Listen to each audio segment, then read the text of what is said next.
Real with Reverend Al. Comment your questions now in the chat or call Reverend Al Sharpton directly on air at 877-532-5797. Now stay tuned for Reverend Al. This is Reverend Al Sharpton. As you watch the broadcast, it's Monday. Support National Action Network. Go to www. October the 13th.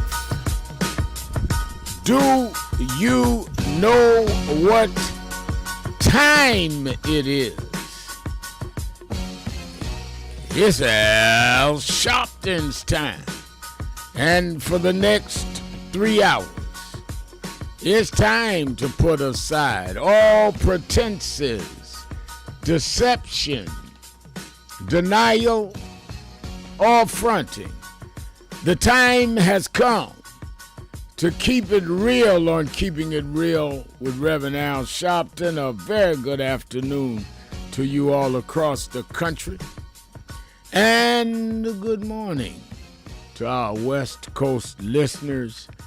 Welcome to those listening on Sirius XM, Channel 126, The Urban View, where talk empowers and becomes action.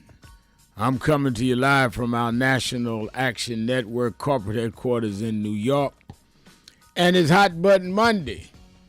And I know that this is a legal holiday, but we are live this Monday. And I am in National Action Network corporate office. The staff is here. We're working today, but we celebrate Indigenous Day. The indigenous persons and people that were here when Columbus came and was proclaimed that he had discovered America, and they were already inhabited. So we certainly give our regard and respect to the indigenous community, and we've worked with them on various issues and will continue to do so. Well, a lot to talk about today. Obviously, at the top of the news, the hostages that were being held in Gaza, Israeli hostages, have been released, and several hundred Palestinian prisoners have been released from Israel. President Donald Trump went over and spoke at the Knesset, which is the Congress for Israel. And, of course, he took full credit for bringing it to this point. And I think he deserves some credit. But I think that we're a long way from resolving the issues. The issues are a two-state solution. And I watched Prime Minister of Israel Netanyahu's speech. He did not address that at all. Didn't even mention Palestine. And Trump didn't himself and lavishing the Prime Minister Netanyahu. And what was interesting to me is even in what appears to be a victory for Trump, and let me tell you something, we can't get as crazy as he is. When something good happens, say that's good. I'm glad hostages are home. I'm glad some of the prisoners in Israel that from Palestine are headed home, those that were innocent of a crime. And if Trump did it, good. And he should be given credit for that. But that does not mean we have a two-state solution. That does not mean that they're not going to go back to fighting.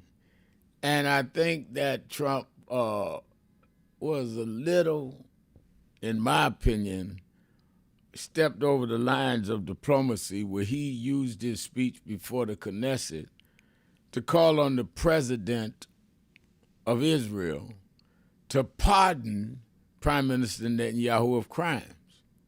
Now, it is presumptuous in any circumstance to ask for a pardon unless you have legal and well thought out reasons in this country.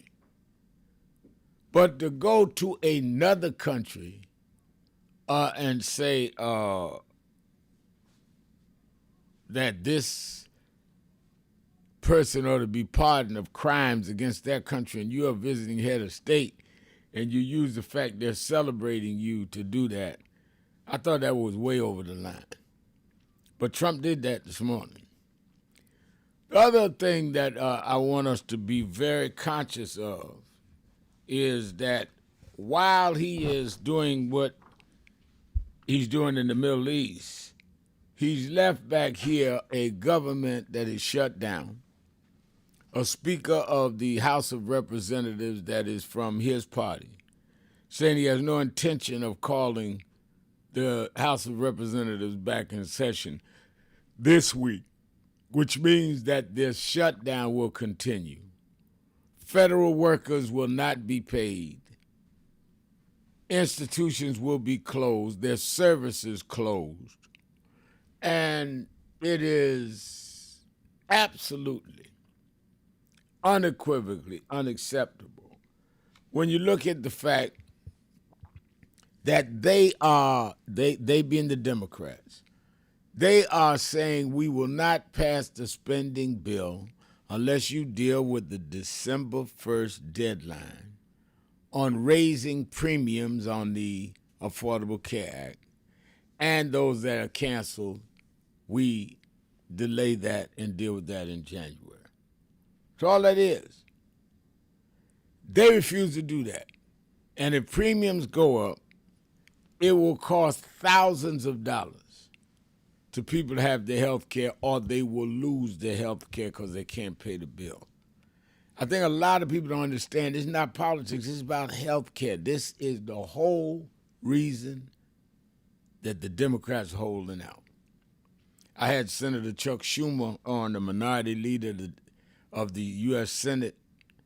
I had him on Saturday night, and he explained and broke it down. And I wanted to have him on about the shutdown and the reasons and whether he was going to cave in, and he said he was not. And, of course, Minority Leader in the House, Hakeem Jeffries, has said the same thing. So that is clearly, in my opinion, something paramount. You would think that the fact that the shutdown is happening will cause some concern to this president. Absolutely not. Not at all. Lastly, the Supreme Court has taken up Republicans' attack on voting rights and the Voting Rights Act, in this case of black representation in Louisiana. And I've been talking about this for the last couple of weeks. Seat held now by Congressman Cleo Fields. They're saying that you cannot draw district lines to make sure that it is racially fair, because that's a race attack on white folks. And the fact that you have carved out two black majority in terms of the population in those congressional districts, two of them, they're saying, well, to make sure that you have black representation district is racist. That's what the lawsuit is. So if it goes in front of the Supreme Court today or this week, it won't be today with the holidays closed, and they can make a judgment between now and June when the session closes. If they strike down Section 2, they've already weakened Section 4 and 5, but if they strike down Section 2, it will mean that the Voting Rights Act is null and void, worthless, and we cannot let that happen. You need to be calling, emailing, whatever way you can communicate with your elected member of Congress and elected member of the U.S. Senate so they can communicate with the Supreme Court people are in an uproar, and we should be, and we must be. Christine Cozy is this Ewell 2 says two good shows on Politics Nation this past weekend. Well, thank you, Christine. I was glad you was watching. I thought it was good as well. I had, as I said, Senator Schumer on Saturday night and others. I had on last night, Rachel Maddow came on talking about the documentary she has coming out this week on the Honorable Andrew Young. I had the chairman of the Congressional Black Caucus, Congresswoman Yvette Clarke. So I was glad for have a great weekend on Politics Nation. Let me say that we should be talking also, as I said, about the voting rights case in Louisiana. We should be, because if they change that, it takes away voting rights for everybody, not just Louisiana. This is the Supreme Court. So let's talk about the Supreme Court decision to hear the case, which means they can go either way. And this is a right-wing, Trump-appointed court for the most part. Let's talk about that. Let's talk about the whole question before us in terms of the shutdown and how we are dealing with it around the country. And let's talk about your views on what happened in the Middle East over the last few hours with Trump over there taking a victory lap on the hostages being brought home. Let's take a break. We're live on this Indigenous Peoples Day. Keeping it real. 1-877-532-5797. 1-877-532-5797. Sharpton. Keeping it real. Be right back.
Democratic presidential candidate, Reverend Al Sharpton.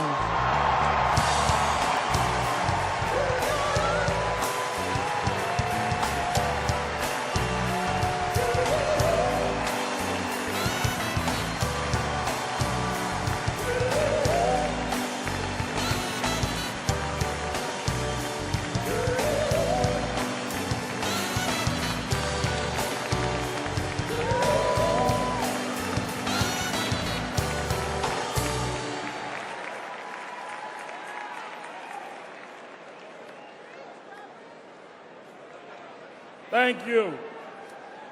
Tonight, I want to address my remarks in two parts. One, I'm honored to address the delegates here. Last Friday, I had the experience in Detroit of hearing President George Bush make a speech. And in the speech, he asked certain questions. I hope he's watching tonight. I would like to answer your questions, Mr. President.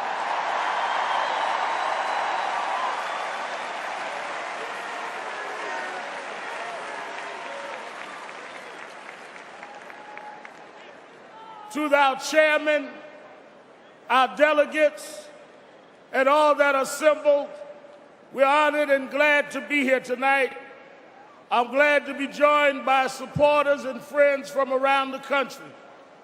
I'm glad to be joined by my family, Kathy, Dominique, who will be 18, and Ashley.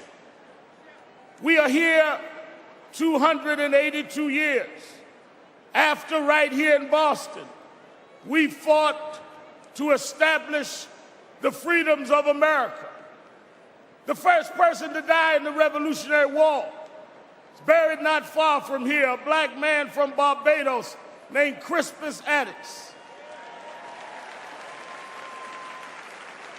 40 years ago, in 1964, Fannie Lou Hamer and the Mississippi Freedom Democratic Party stood at the Democratic Convention in Atlantic City, fighting to preserve voting rights for all Americans and all Democrats, regardless of race or gender. Hamer's stand inspired Dr. King's March in Selma, which brought about the Voting Rights Act of 1965. 20 years ago, Reverend Jesse Jackson stood at the Democratic National Convention in San Francisco, again appealing to preserve those freedoms. Tonight, we stand with those freedoms at risk and our security as citizens in question. I have come here tonight to say the only choice we have to preserve our freedom at this point in history is to elect John Kerry, the President of the United States.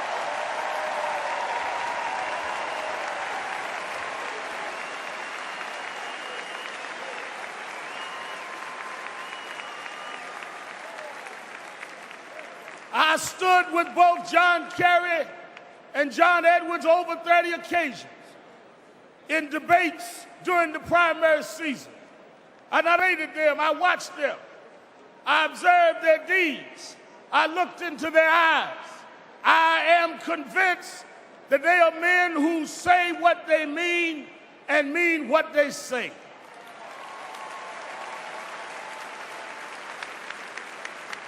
I am also convinced that at a time when a vicious spirit in the body politic of this country that attempts to undermine America's freedoms, our civil rights, our civil liberties, we must leave this city and go forth and organize this nation for victory for our party and John Kerry and John Edwards in November.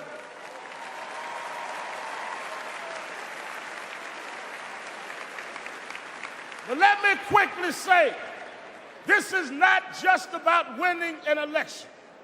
It's about preserving the principles on which this very nation was founded. Look at the current view of our nation worldwide as a result of our unilateral foreign policy. We went from unprecedented international support and solidarity on September 12, 2001, to hostility and hatred as we stand here tonight. We can't survive in the world by ourselves.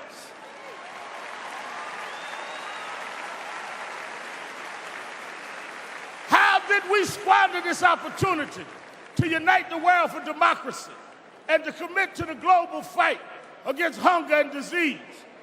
We did it with a go-it-alone foreign policy based on flawed intelligence. We were told that we were going to Iraq because there were weapons of mass destruction. We lost hundreds of soldiers.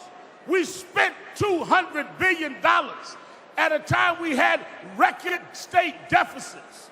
And when it became clear that there were no weapons, they changed the premise for the war and said, no, we went because of other reasons. If I told you tonight to let's leave the Fleet Center, we're in danger.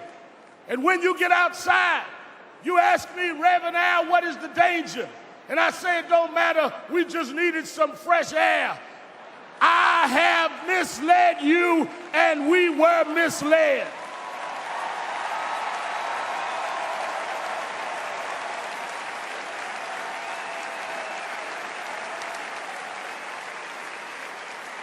We are also faced with the prospect of, in the next 4 years, that 2 or more Supreme Court justices' seats will become available. This year, we celebrated the anniversary of Brown versus the Board of Education. This court has voted 5-4 on critical issues of women's rights and civil rights. It is frightening to think that the gains of civil and women's rights and those movements in the last century could be reversed if this administration is in the White House in these next 4 years. I suggest to you tonight that if George Bush had selected the court in '54, Clarence Thomas would have never got to law school.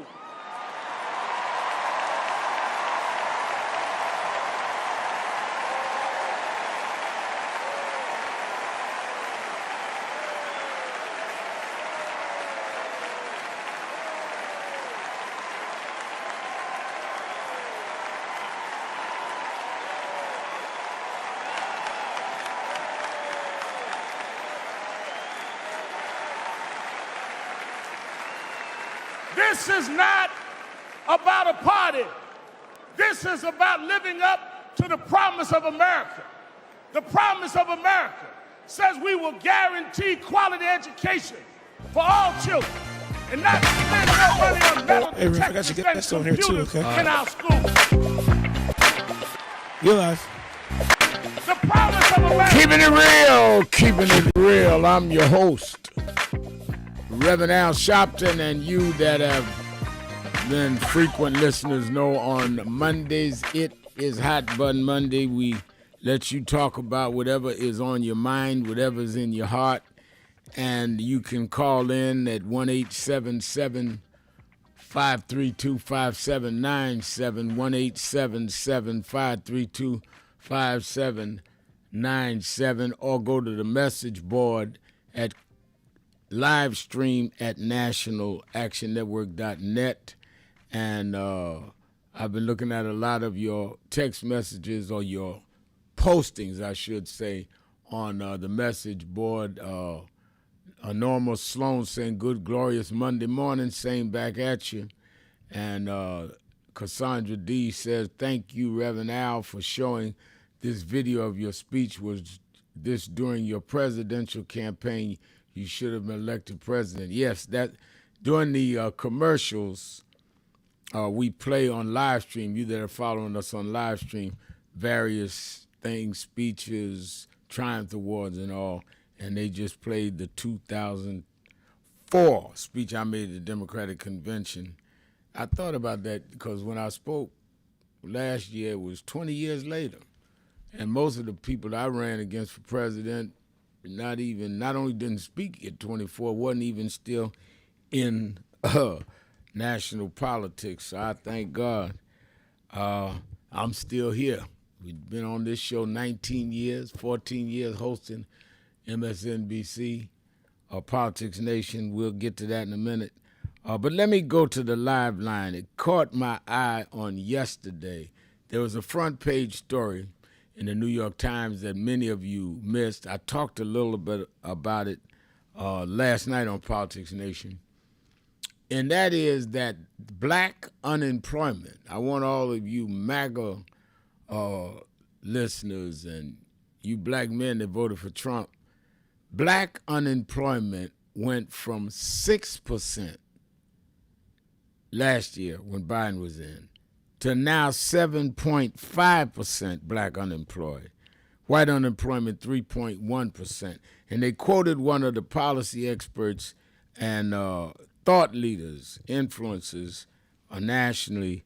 He is the president of the Joint Center for Political and Economic Studies, Diedrich, I should know that better than that, Diedrich Asante Muhammad. Now, I know Diedrich many years. He used to work in National Action Network. In fact, he's been all over the world with me. He was there in Cuba when I met with Fidel Castro, and he went on to work for the NAACP and others.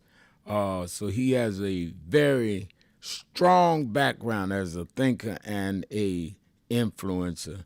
And I wanted to get him on because now that he is president of Joint Center, to break down where we are economically in Black America. Thank you for coming on, Diedrich Muhammad. Yes, sir. It's good to be on. And I was there with you in 2004 when you spoke that first time at the Democratic You Convention. sure were. Yeah, you were part of my presidential campaign. No, you were with us for several years. I'm waiting one day you're going to write the book on all your stuff you did with me and NACP and other things. You've had quite a career. Yes, sir. Yes, sir. And still, and still keeping on, and excited to be on your show this morning. Thank you for being on. Or this afternoon, yeah. Break down from your study as president of Joint Center the economic position that blacks in America are in now and how it is distinct and different from white life in America in terms of income, in terms of employment, in terms of their economic status, and black in the same areas are still very much different. Give us the facts. Yeah, so you can break it down in several ways. African Americans generally are pulling in around 2/3, maybe a bit more, 70%, or 70% of what white Americans are making. For up until about 4 or 5 years ago, African Americans would regularly have twice the unemployment rate of whites. And the thing that I have been writing the most on has been racial wealth inequality, where the most recent numbers is African Americans having a record high wealth levels of around 50,000, but compared to white Americans, 285,000. So, much less, almost 20% of what white Americans have. And what this means is that, particularly the wealth stat shows this, is that blacks are consistently much more economically insecure. Even in the higher income spaces, African Americans have much less wealth than white Americans, which is why you'll see that in a recession, such a large part of African Americans are in a difficult situation, because it's, one thing to lose your job if you have something to fall back on, or to even, lose a raise if you have something to fall back on. But if every check is really keeping you going, and that is something that wealth really helps you, it keeps blacks economically insecure. And the one positive thing is, over the last 4 or 5 years, we started seeing some bridging, particularly as it relates to unemployment rates of blacks and whites, where blacks were having low levels of unemployment, even down to around 5%, while the average unemployment rate for blacks for like the 20 years prior was around 11%. And so we started bridging some inequality, but now we're seeing, particularly over the last 4 or 5 months, that we're starting to go back to the inequality we've seen in the past, and we seem not to be on a path to bridging. So let me ask you right there. We'd gone down to 5% last year. This was under Biden-Harris. Trump comes in, now we're going back up to 7.5%. Could it also be impactful that we're now reversing back to unemployment numbers going up in our community, to Trump saying let's close all DEI, diversity, equity, and inclusion programs and other things like that? Because this is just not the just some natural occasion that we go back and forward. Policy has something to do with it. They are literally, when they're closing a lot of these DEI programs, they're literally unemploying a lot of black people, or scaring corporations from continuing to make sure that they have an inclusive workfare body. Yes. No, I think there's two main dangers. One is that and there was an attack on DEI before Trump came into office, but was part of that campaign, right? And so we already started seeing corporate America starting to pull away. Really, corporate America seemed to only embrace DEI for about a year or two, right after the murder of George Floyd, publicly embracing it. But then they started actually limiting the hires around that. And then we see with Trump coming in and doing a full-scale attack, that we started seeing in the last 4 or 5 months, again, African-American unemployment going from 6% to 7.5%. And my greatest concern about long term is that it's one thing in an economy that is still somewhat strong for us to have some of those losses. But by taking away and attacking DEI and making it seem like just hiring a black person is something that could be considered DEI, if we really start having a recessionary economy, this is when we can see some real long-term pain. African Americans historically have always had a much longer time of getting a new job, and with much less wealth to support them, has much more economically devastating consequences. And in terms of not only jobs, in terms of business, because they use this question of ending DEI or receding on DEI to no longer engage black-owned businesses, contracts. One of the things National Action Network's been active on is saying where your contractors, where your financial service investors, where's your investment in black media. So it knocks out black business. Can you stay another segment with me? I just want to ask you a couple more questions. Dedrick Muhammad is the president of the Joint Center, and he will be right back with me after this break. Keeping it real. Sharpton. Be right back. Please receive one of the greatest voices for the urban community. One, amen. Not them yet. This is one of the greatest voices, not many of the greatest voices. We're going to adjust the program quickly at this time. This man has spoken out. He stood on the front line. He has been a man for the people, of the people. Please receive Reverend Al Sharpton.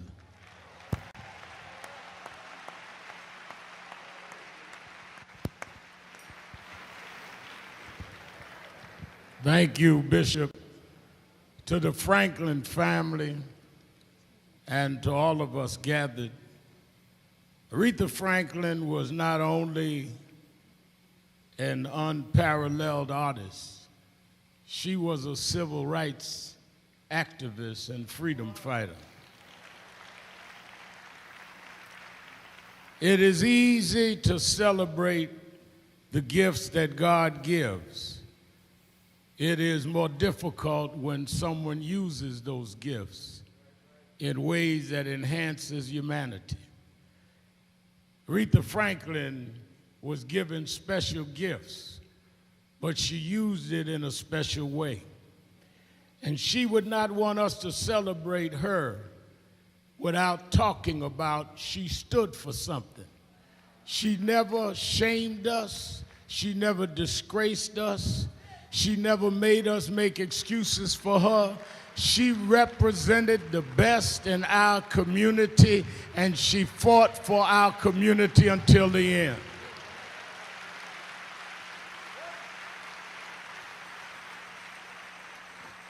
I first met Miss Franklin when I was a teenager.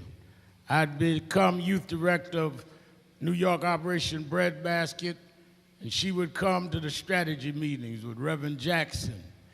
And I would hear the stories of how when Dr. Martin Luther King couldn't make payroll, Harry Belafonte and Aretha Franklin went on an 11-city tour to raise money for Martin Luther King.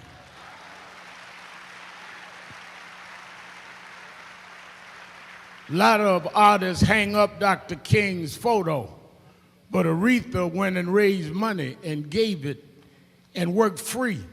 Her daddy marched with Dr. King, and she never stopped supporting. As the years went by and I developed National Action Network, and she would call my radio show and have me come to her affairs. She called me one day. She said, "Reverend Al, I want to send you something." I said, "Yes, ma'am." She said, "What's your home address?" And she sent it. About 3 days later, I got a check made out National Action Network signed by Aretha Franklin. I saw about a month later, I said, "You know, I was so blown away. I grew up looking up to you that I framed that check." She said, "Boy, don't you have a copy machine?"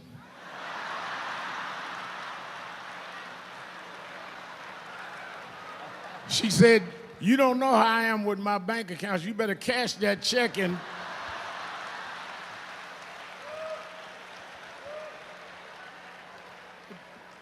But all of her life, she supported the causes. She was a feminist before feminism was popular. She was a civil rights activist when it wasn't popular. She gave us pride, and she gave us a regal bar to reach. And that's why we're all here. We don't all agree on everything, but we agree on Aretha. And she fought for everybody. I remember when we were used to picket, Charles Williams and all of us jumping on the record industry, she said, now y'all leave Clive Davis alone. He's one of the good ones. She loved Clive and said, we got to remember what happened to the Irish and what happened to Jews and what happened to blacks. And that is why we remember her legacy, because she sang a song for all of us. She was the soundtrack of the civil rights movement. If you track where we are, you can follow where Aretha had us. That's why when I look at her and James Brown, whose daughter's here, and others who paid a price, that opened the door, but never forgot where they came from. She was rooted in the black church. She was bathed in the black church. And she took the black church downtown and made folks that didn't know what the Holy Ghost was shout in the middle of a concert. You never saw her perform without her doing gospel, because she never was one to forget where she came from. And that's why we give her this great homegoing. We thank her for what she did with Dr. King. We thank her for what she's done with Reverend Jackson. We thank her for what she's done with all of us. And that is why, you know, the other Sunday on my show, I misspelled respect. And a lot of y'all corrected me. Now I want y'all to help me correct President Trump to teach him what it means.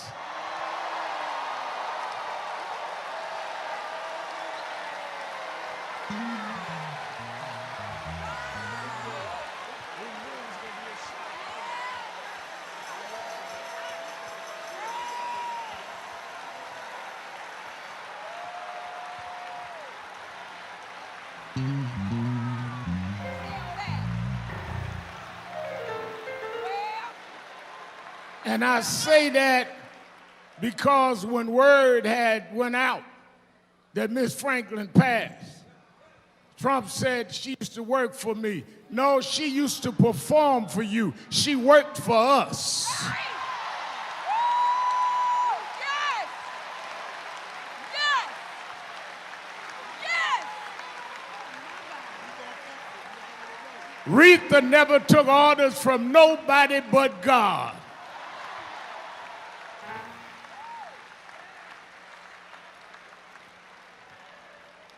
So Aretha, as you get your rest, my mother passed about 6 years ago. President Clinton, my mother and I had a deal. She said, I'll meet you on the other side. You live the way you're supposed to. And All right, Rev, you in heaven. Keeping it real. Keeping it real. I'm your host, Reverend Al Sharpton, and we're back. Brother Diedrich Asante Muhammad, president of Joint Center, is our guest. Let me just say quickly by announcements, you that are in the Atlanta area, the relaunch of the Atlanta chapter of National Action Network will be Saturday, the 19th at 10 a.m. at our Southeast Regional Office, 732 Peoples Street. You can be there 10 o'clock. People calling on the air from the Atlanta affiliate and concerned about the chapter. They're having a relaunch meeting. I will be in Atlanta tomorrow at Clark University. Rachel Maddow of MSNBC and the Honorable Andrew Young and John Hope Bryan and I will be at Clark University doing a fireside chat on this documentary we have coming out. So you that want to try to get into, see the fireside chat with me and Rachel Maddow talking to the Honorable Andrew Young and John Hope Bryant, you can call the office, Atlanta office, talk to Miss Edith, and I'll try to get 4 or 5 of you in. But call now, and of course the number is 678-732-0405. Because a lot of people, oh, you was in Atlanta and I didn't even know. Well, I'm there tomorrow, and you can call 678-732-0405. But the reopening is on Saturday. I said 7. It's at 632 Peoples Street, Southwest in Atlanta. Deidre Muhammad, give us the breakdown in terms of where black-owned businesses are. Because we hear a lot of people say, well, I'm not interested in jobs. I'm interested in economic development and owning our own. But owning our own is also depending on a lot of things like bank loans, like getting contracts. You break down the data you have on where we are in terms of business ownership and home ownership. Yes, sir. Well, and it's also true. The overwhelming majority of African Americans and of all people, do have jobs. So, I mean, I understand wanting to focus on entrepreneurship. We can talk about that. And that's one of the things that is also concerning me is I saw an article this Friday about with the shutdown in government, the attack before the government shutdown on government workers, there is no one to administer the CDFI funds, which are Community Development Financial Institution funds.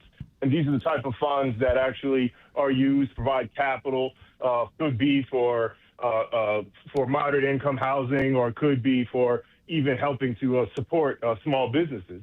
And they don't have anyone to administer the funds, which means no more funds are going into investing in these types of opportunities. We also had, the attack on the Office of Minority Business Development. We know procurement, federal government contracts are a major way of strengthening businesses. And, it's a black thing, but it's not just a black thing, because the overwhelming majority of businesses that get contracts from these agencies, it's not just people of color. It's also women. It's also veterans. It can also be small rural businesses. And so what I've been finding most surprising in the second Trump administration is the pulling away money. The first administration, the first term, disagreed with a lot of policies put forth, but there was a lot of money being put out into the economy. And that allowed for actually a fairly strong economy until COVID hit. Right now, it's somehow the Trump administration has decided that now we're going to really focus on pulling money out of the economy. And we're going to shut down government programs that could be fostering that. And we're going to be getting into international trade wars and tariffs that actually is another way of siphoning money out of the economy.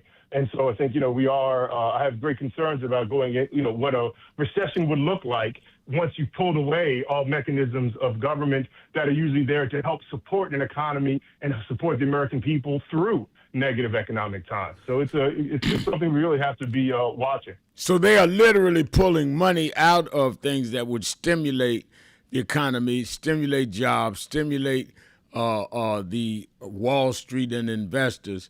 And the tariffs have already proven to hurt the country in terms of the economy. And he's still, he just went up 100% in China, which hurts his own supporters. I talked about on the show, Diedrich, where farmers in Iowa were saying that last year they sold, when Biden was in, something like $700-something million worth of soybeans to China. And now with the tariff up, they sold none. At the same time, Trump bailed out Argentina, and Argentina started selling their soybeans to China, and China may never come back to these farmers. And these are the people that voted for Trump. No, that's right. That's right. And, again, this attack on diversity, equity, and inclusion, it's people put what they want on that, but I think more and more people are recognizing, my lower income or mid-income rural space was actually getting money from these type of projects, or climate projects, green projects. There were some solar investments happening in the community that was helping to stimulate our economy. So that is, I think, the great shift from Trump 1 to Trump 2 is much more of a siphoning money out of, not utilizing government money to invest in Americans. And again, if we do hit, we've been talking about a recession for years. If we do hit a recession, to hit a recession when government has been dismantled and money is pulled away is a very dangerous position to be in. Last question, the government shutdown, how does that impact, well, no, last two questions, I'll ask them together. How does the government shutdown impact us directly, not just federal employees, but those that need the federal services?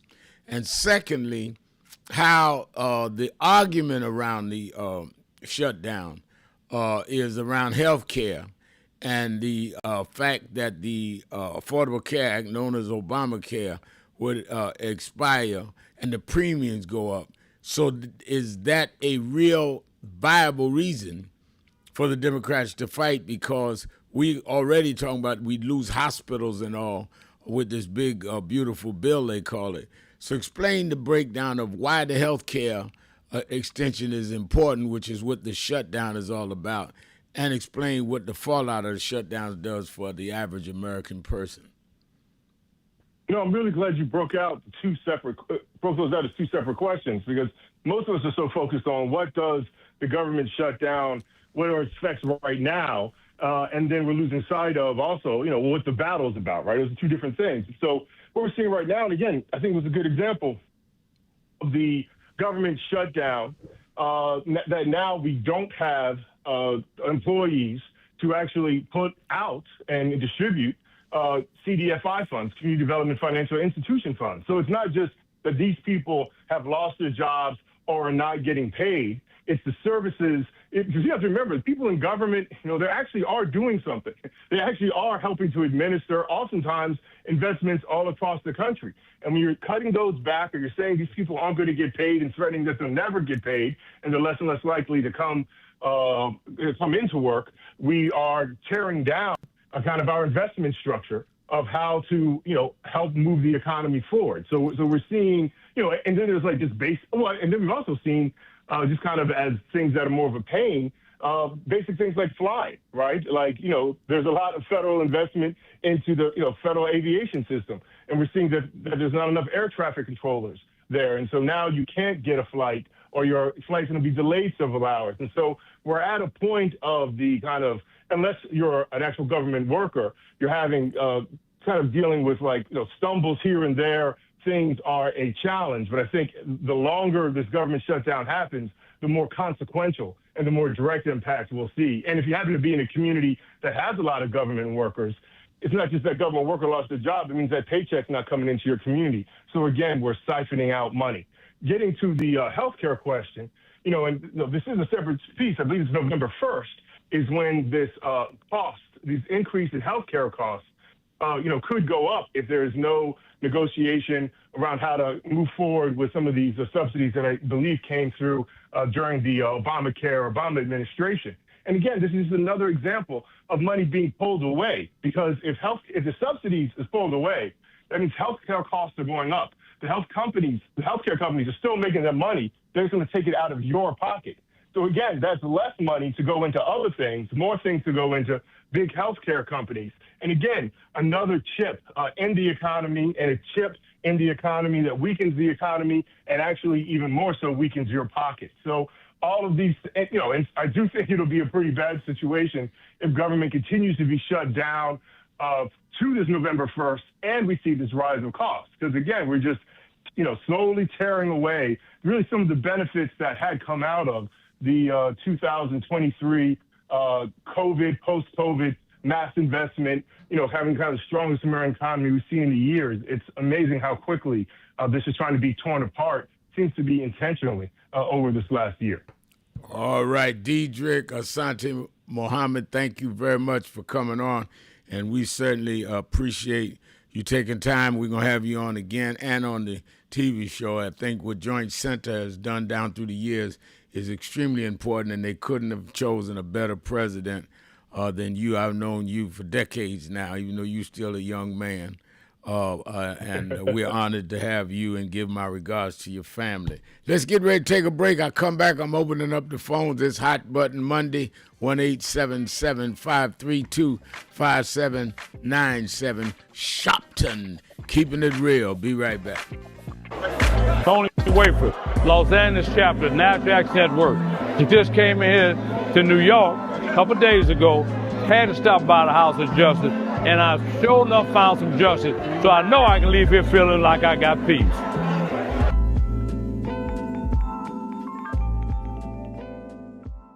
Reverend Al Sharpton, and we're back.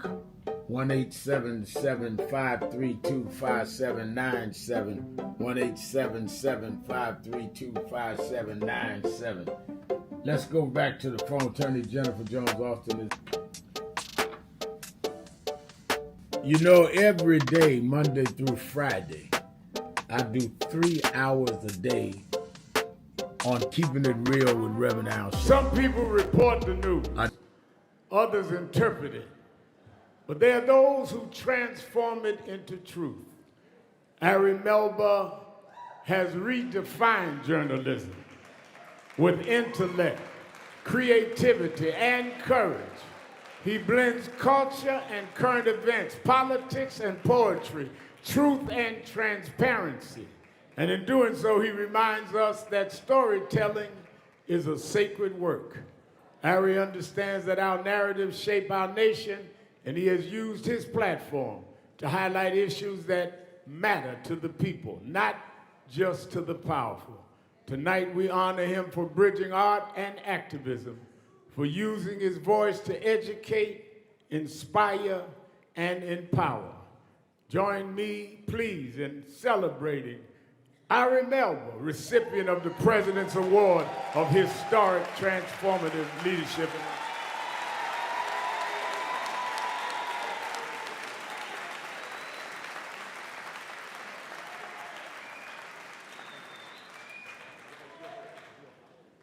Good evening. Thanks for having me. How are you guys doing?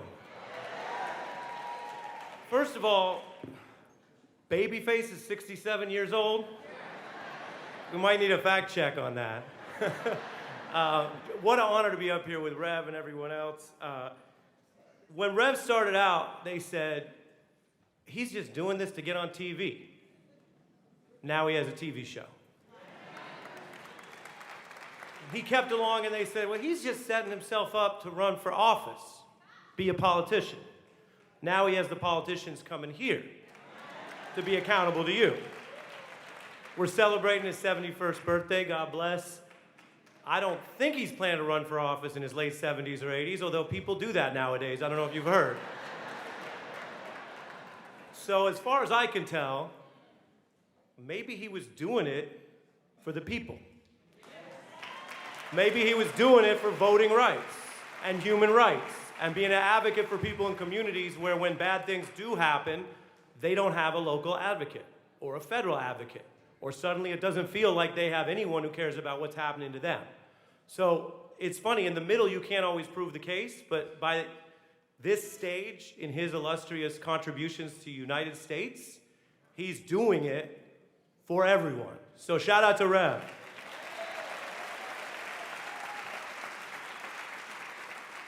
I'm really honored to get this award. My grandmother was a refugee. My father's an immigrant. Like a lot of other people that I get to interact with, I'm very aware that my worst days are better than some of their best days. And so I keep that in mind, and I know Rev does and a lot of other people do. This award was called Leadership in the Arts. I'm honored by it. I love the arts. I won't say whether I've ascended to being a leader in the arts, but I will share with you the leaders I learned from. I learned civil rights from Sam Cooke. I learned about colonialism from Bob Marley. I learned about activism from Gil Scott-Heron. He said the revolution will not be televised. We're working on that. Rev and I are working on that. I learned about the media from KRS-One. I learned about politics from Public Enemy. I learned about police brutality from Tupac. and about feminism from Lauryn Hill. So when I was growing up, I did okay in school, but I was quickly learning as a teenager there was all of these parts that weren't in the official story, but they were true. So yes, we try to reflect some of that in our reporting. In times like this right now in America, art and free speech are under attack. It's not just the historians, bless them, it's not just the normal newspaper reporters, bless them, it's also the comedians, from Kimmel to D.L. Hughley. It's also the artists. We've seen the crackdowns on people who sing or share their thoughts through other forms of expression. And so, in a moment like this, as we've seen in, unfortunately, other countries around the world, it feels like just telling the truth becomes a radical act. That's a bad sign for the health of your democracy. But the truth can help redeem our democracy. So I'll end with a bar. Is that all right? Should we do one bar? From New York's own Jay-Z, Sean Carter, Hove. He's talking about people that might not be truthful with you, that might not keep it a buck. And he said, they're all actors, looking at themselves in the mirror backwards. Can't even face themselves, don't fear no rappers. They're all weirdos, De Niro's in practice. So don't believe everything your earlobe captures. It's mostly backwards. Unless it happens to be as accurate as me. And everything said in song you happen to see. Then actually believe half of what you see. None of what you hear, even if it's spat by me. So we will keep spitting facts with the humble confidence of Sean Carter on our best day. And you can keep making up your own mind, because we gonna be all right. Thank you. Thank you.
About the funding, but I also want to add how they're changing what can be taught. You have states outright saying you can't teach Black history and you can't teach certain other histories and the curriculum. You have this administration that is literally taking out exhibits from the Smithsonian. So we have not only an education problem in terms of resources, we have an education problem in terms of curriculum and what people are being taught. So I have one grandchild, 6-year-old. When he gets to high school, it may be just against the law for him to learn about certain parts of American history, which includes Blacks. We don't want to talk about slavery. We want to talk about the good side of America. Well, what does that mean? That's not history. Everything was not good. And I think that that is the threat that we've got to fight, which is why we've got to fight in the courts and the streets, because they're literally changing the textbooks as we go. As they do that, they change the opportunities, because then the fight against affirmative action is not having access to these institutions and telling these institutions, this whole fight around DEI, which they did, started at Harvard with a Black woman president. Started with them saying you can't teach diversity in an Ivy League school like Harvard. It didn't start in Little Rock at the high school. This fight, this time, was Harvard. And they went from there on. And I think that we've got to have the same resistance. If they could fight in the 50s, that ACP would have been together and deal with the question from Little Rock in terms of desegregation, then we that are far more educated, far more economically secure personally, have no excuse in the age of what they did in Harvard not to be standing up back in this stuff.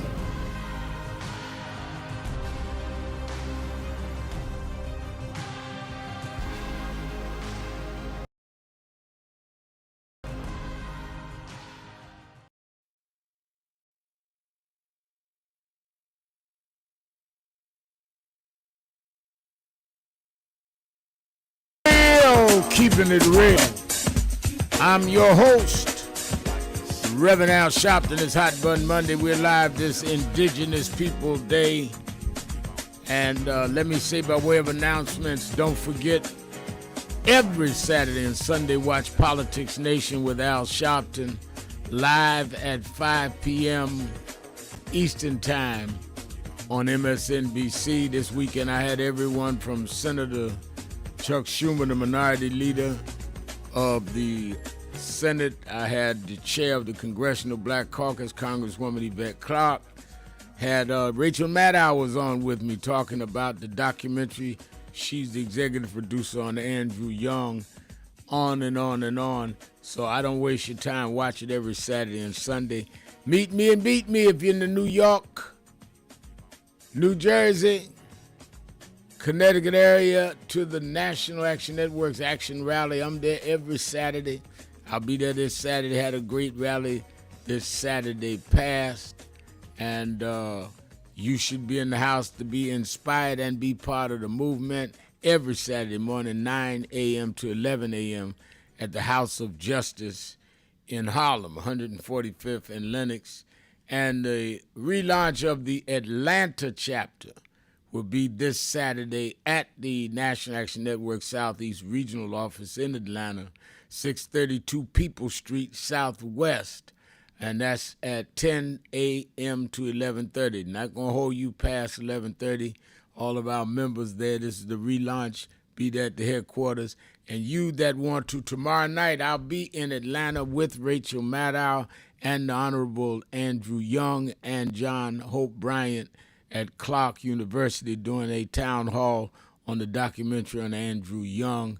And any of our members, I can't bring everybody, but who calls Miss Edith at our Atlanta National Action Network office, 678-732-0405. If you let me know by 5, I will arrange seating for you. Now, again, don't call tomorrow morning. Say, didn't Reverend Al say something yesterday? And they will sing the song, Yesterday's Gone. So we talking about you get your name on the list today so I can get you in.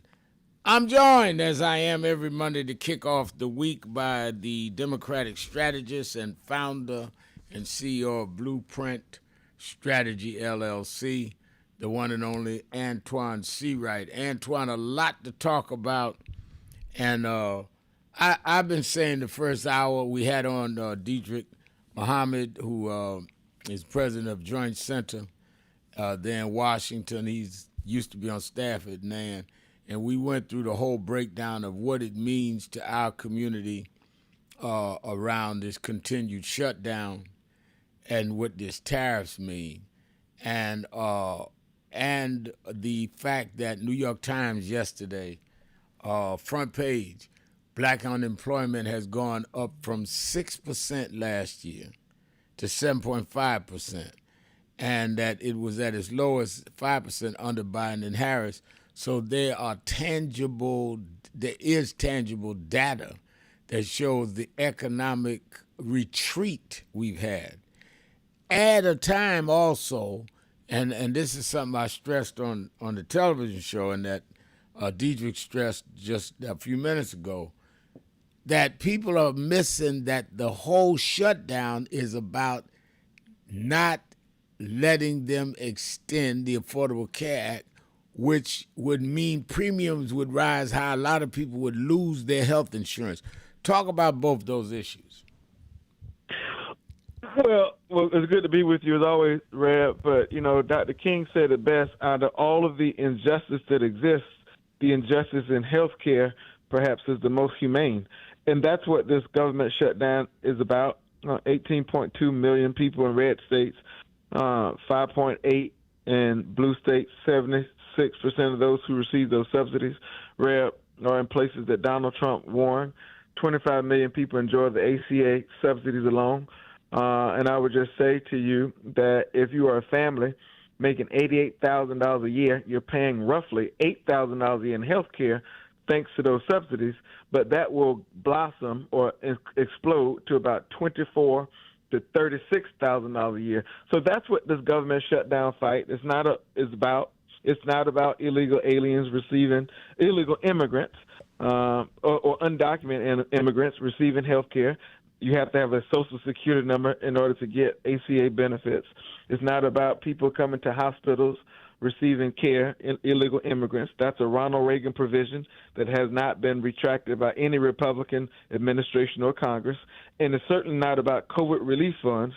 The ACA enhancement tax credits were put in place in 2021 as a result of the Inflation Reduction Act. It had nothing to do with COVID, to lower costs. So those are the lies out there. Now, when you talk about the impact on Black America, what we've seen so far around the country, we've seen community-based health centers already closing in predominantly Black communities, which means, Reverend Al, that simply people are going to die because they do not have access to care. That is also going to be even more the case after the 26 midterms when the Medicaid cuts come in place.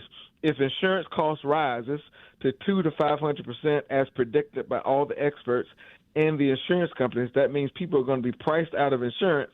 That means literally people are going to die. That also means 1 in 4 nursing homes are going to continue to close. Hospitals are going to have to shut off and cut off staff. And that means that in the Black community, it's not even about thriving. It's going to be about survival because according to the research I read this morning, the average rural hospital in Black America is about a 30-minute drive away where already transportation issues and so forth exist.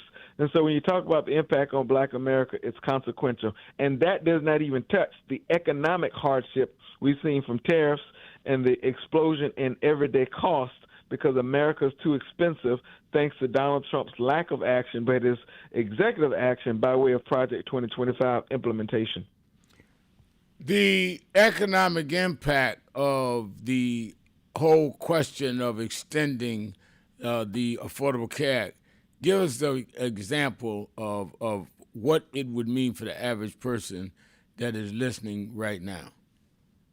Well, I'm glad you said it, Ralph. I'm glad you asked it because I said it on your program a few weeks ago, and a lot of people said to me they didn't know that, and so they have started to use the same commentary, including Leader Schumer. But I'll give you an example. If you are in most states, currently you're probably using the bronze plan if you're somewhere between $88,000 to $100,000 a year in total income. That means you're paying about $350 to $450 a month, $100 a month for your health insurance. When those ACA enhancement tax credits expire at the end of the year, and keep in mind the marketplace opens on November 1st, that means insurance notices will go out in the next few days. Some have already gone out. That means you go from $350 to $450 a month, depending on your plan, and you end up paying $1,800 to $2,000 a month. Now, if you think about the fact that groceries are up, electricity costs are up, gas is up, and every other thing is up thanks to Donald Trump's tariffs and his economic reckless agenda, that means you're going to be priced out of the ability to pay coverage.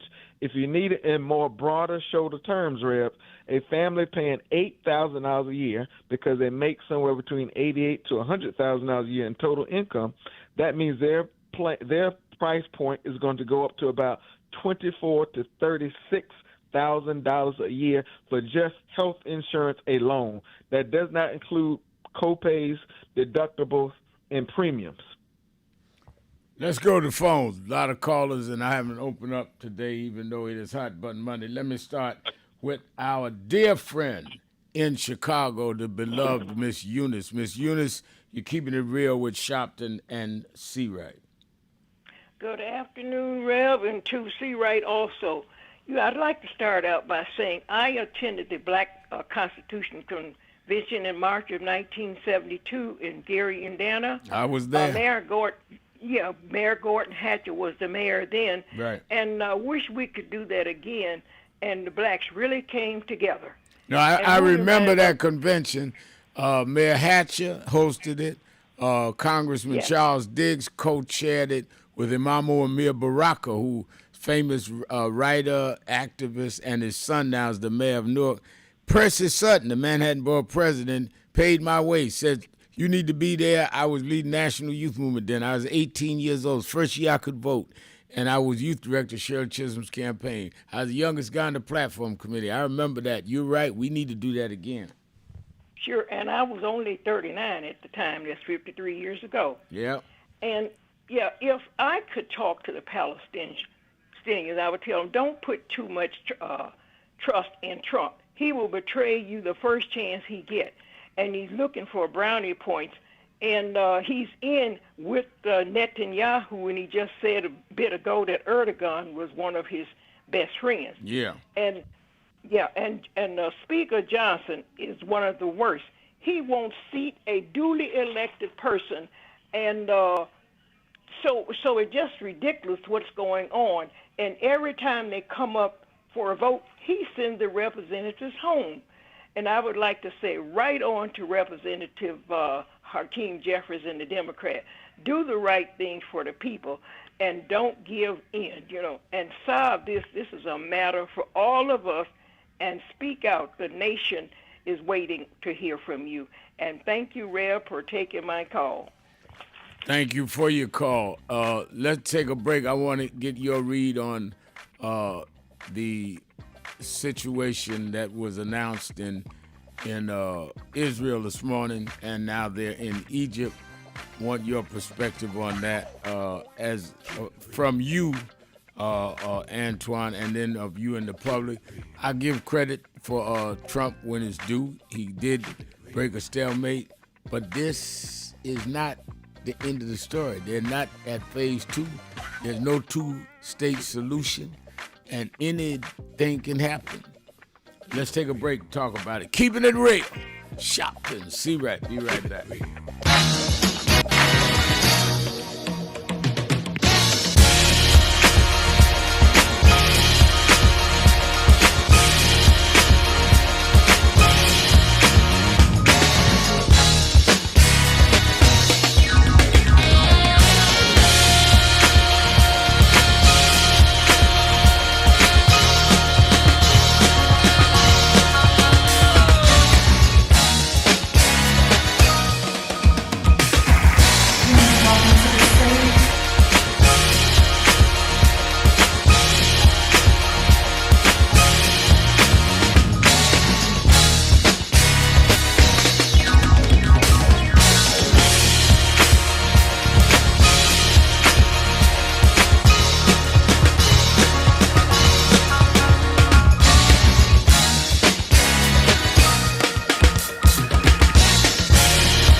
Thank you so much. My name is True Osborne. humbled and honored.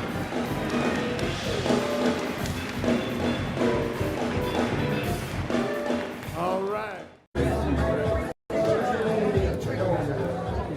This way it all starts. How are you? Highly favored. Highly favored. Thank you. All right. Love you. Over your house. All right, family. So it's become almost an unhealthy habit how much I'm listening to Keep It Real, because it is the realest thing on the air anywhere, whether it be online or whether it be on the radio or wherever it's coming into you from, because there's no one of Rev's importance and caliber who is as dominant a media figure as he is, who allows people to speak at length, and who he treats with equal respect and admiration with every call, whether he agrees with you or not. And I'm not gonna throw shade at anybody, but there are a lot of people with big platforms like the Rev has who are afraid to talk to the people and who are afraid that the people will keep it real with them. And he never shies away from anything any of us want to talk to him about. And he doesn't shut you up. It's not a soundbite, it's a conversation. So I would like people in media to learn from this man who is carrying MLK's torch. Don't be afraid of people. Listen to them, respect them, and stand in God and stand in truth. Thank you, Nan. Thank you, Rev. Thank you, everybody who puts this together and sends it out across the world, because we need much more of it. Bless you.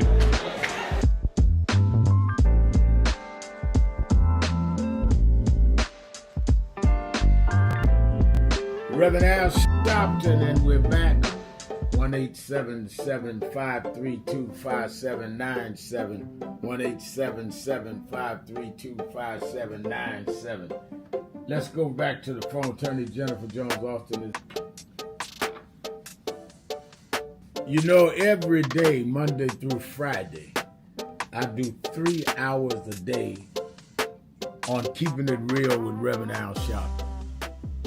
I do 1 hour on Sunday mornings with Reverend Al Sharpton. And I'm live on radio and TV with the Saturday Action Rally. 7 days a week, I talk to our people, hear from them, to call in.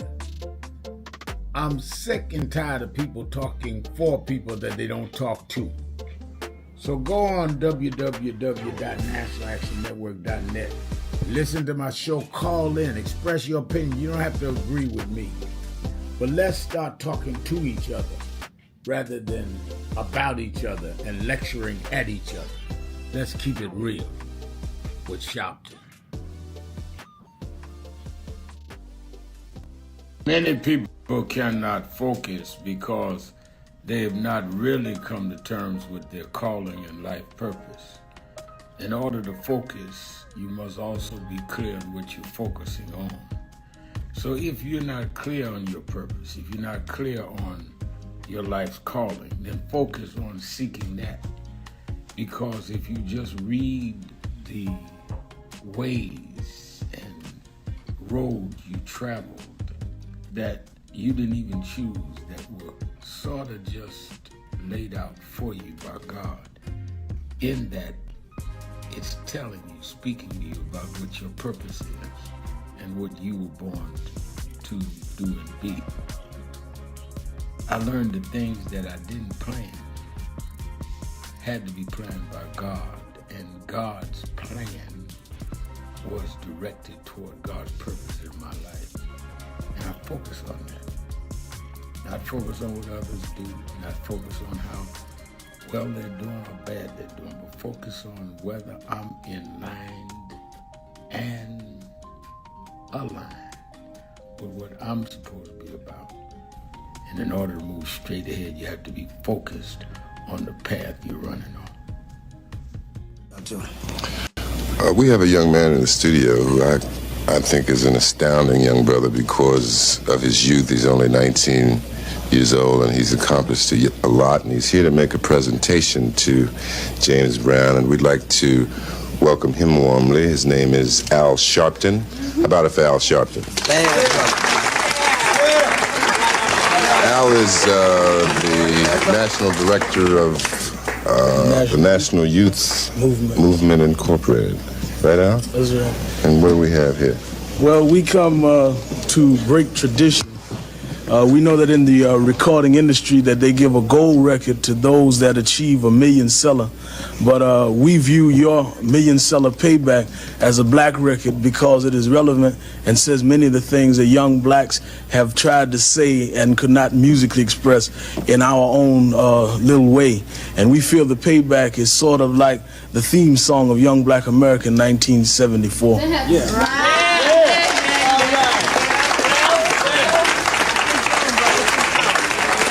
Now, before you go into the title tune of your latest album, you have a special guest. Yeah, I do have a special guest, a young lady. That's going to perform with you? Yeah, she's going to. We have a short visit, so we just wanted to greet you all and thank you for allowing us in. Yes, sir.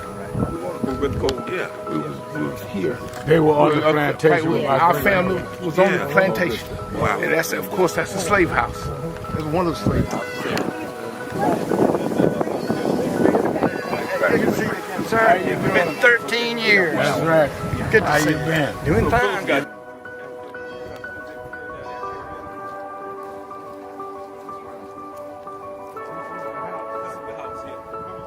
Right, last time. And we, Alexander Sharpton.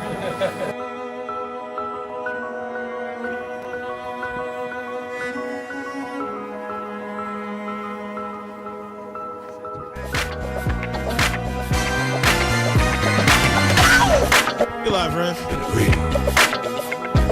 Keeping it real, keeping it real. I'm your host, Reverend Al Sharpton. Antoine Seawright is our co-host. Antoine, they have announced a ceasefire and released all of the hostages in Israel, in Palestine back to Israel. And released, I think, 150, and they still may be counting, of the Palestinians that were in Israeli jails. This negotiated by President Trump. And then he went over there. He is addressed the Knesset, and then went on to a meeting in Egypt of all of the foreign leaders in that area, and some came down from Europe. A big day for him. Though he just, it reminds me of someone I grew up under in the movement, said some people too small to be big. Even at a big moment that all of us is critical, said it was good that happened. I don't think it's nowhere near resolving everything, but it's good to see the hostages home, and the families that had to receive dead bodies at least can lay them at rest. I think that's a good thing. I give Trump credit for that. But then he couldn't help it but half of his speech attacking his enemies. Biden didn't do this and that. You're in Israel. It's a high day for you. Couldn't resist 3 or 4 times taking shots at President Biden. And then had, in my opinion, the audacity, which is against all international decorum, and I've been to Israel, I've been to Palestine, I've been all over, to say out loud in public, off script, reading to knowing the whole world was watching it, that the president of Israel, who was sitting there, ought to pardon Netanyahu for the crimes he's under indictment for. I mean, I want you to address the hostages and the whole ceasefire, and address the arrogance of a head of state going to somebody else's country, telling them they should pardon somebody indicted by people in that country. Well, we're thankful for the 2011 hostages that are home with their loved ones and the humanitarian assistance that is being surged into Gaza for Palestinian civilians. We must now recommit to achieving a just and lasting peace in that region. Anything less is unacceptable. But I do want to frame this conversation for people who may not lean in or have as much muscle memory as you and I have. Joe Biden brought home 105 hostages. Trump brought home 20 of them. He is essentially completing a plan or a phase of a plan that Joe Biden put in place that was handed over to him on January 20th when he was sworn in as president. Now, wait a minute. Joe Biden brought home 100 and... I think they're correct. There's two numbers that are being debated, 105 and 120. Yeah. But we're going to say for and a lot of them were from Gaza. Is that not right? That's correct. Right. So we can say in jest and in earnest that Joe Biden brought home majority of those hostages and started the bulk of the peace negotiations for a ceasefire and so forth. And Trump was able to come in as president to follow up and expand that. But we give him credit for getting us across the goal line, because it's one thing to be at the goal line and not get in the end zone. So we give him credit for getting us in the end zone. Now, the next part, Rev, just like in football, is what happens with the field goal kick and what happens next. We want everlasting peace in that region. We also want the continued assistance, food assistance and humanitarian assistance to the Palestinian people. That must continue to go on. And so I'm going to judge the president and his success on whether or not we have lasting peace in the region, the ceasefire holds up, and whether the continued aid continues to surge into the region for the people of that region because they so desperately need it. Now, you asked the question of the arrogance of Trump. That should not be surprising. And certainly the timing of this negotiation should not be surprising, because Donald Trump needed a win because he was on political life support here in this country. Politically, when you think about rising costs, you think about his fractured base on the Epstein files, you think about this Trump Republican healthcare shutdown. So the timing of this could not be more perfect, and that's why he persisted with his arrogance in another country on the world stage to try to escalate or flex, if you will, his political power as the leader of the free world. And so it comes off, Reverend Al, as if it's more political than patriotic. I totally agree. And him bringing up over and over again attacking Biden makes it very clearly political. Let's go to... And Rev, and what we can't argue with on him attacking Biden, Biden arguably did more than he did on this issue. The only thing Biden did not do is have enough time to finish the deal that he already started. And I think that is the story that I think everyone must have real framework around when it comes to this conversation. We give the president credit for finishing the job. However, Joe Biden and his administration did a majority of the bulk of the work to start and push the job. Well, there's one other thing Joe Biden didn't do. Joe Biden didn't get up in their business and say the president or the pardon Netanyahu. I mean, that's almost unheard of, to go to another country and stand up in the president's face in front of their Congress, the Knesset, and suggest what they ought to do about criminal charges. It's just not done. But I guess it is when we talk about Trump. Let's go to the phone. Let's go to Disco Brian, my man in Philadelphia. Disco Brian, you're keeping it real with Sharpton and C-Right. Rev and C-Right. I'm going to get right to it. Remember, on what y'all just were talking about, Trump, Bibi, Qatar, Saudi Arabia, Putin, Xi, and the Ayatollah are all united in their hatred of women and pluralist democracy. So, of course, they're going to orchestrate peace, quote, unquote, peace to guarantee Trump's reelection. So let's meditate on that for a minute. Rev, I'm going to turn to something a little more positive, kind of. Of course you know who Flava Flav is, right? Yes, I know him. I know him very well. I know Flava Flav. Rev, did you know that Flav is a massive Swiftie? I did not know that. I know he was Swift. He is a massive... I know he was Swift, but I never knew he was a Swiftie. There's a difference. He is not only Swift, he is a Swiftie. I did not know that. Rev, I know this is probably a way out because usually you and I go into the Wayback Machine, but have you heard eldest daughter yet from Taylor's new album?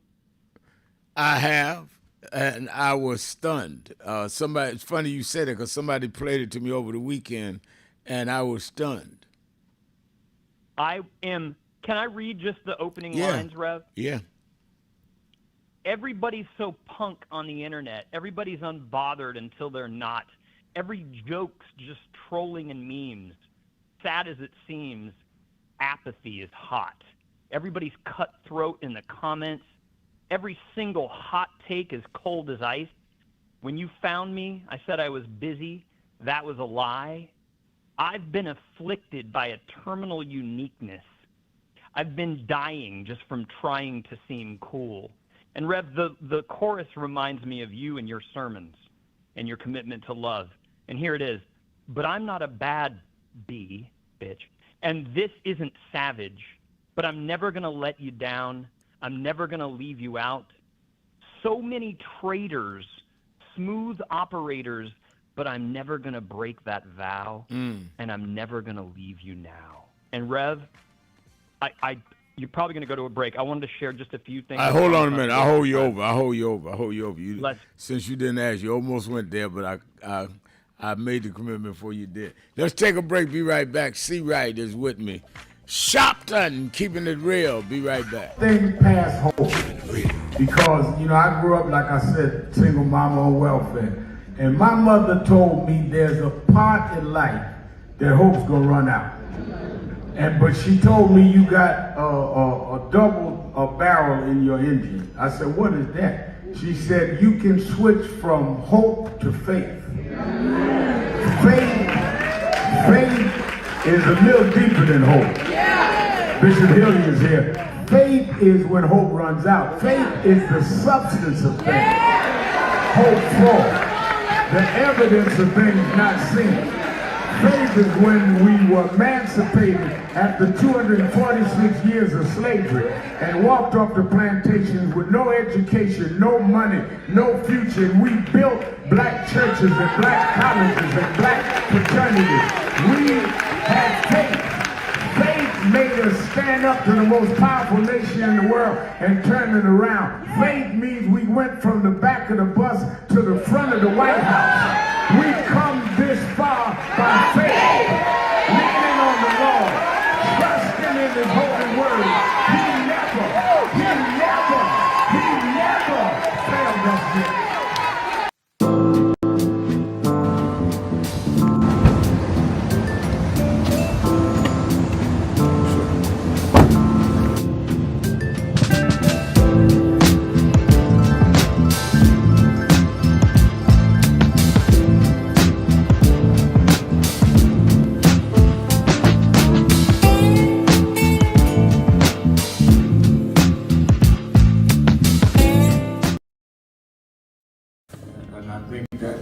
Important about the funding, but I also want to add how they're changing what can be taught.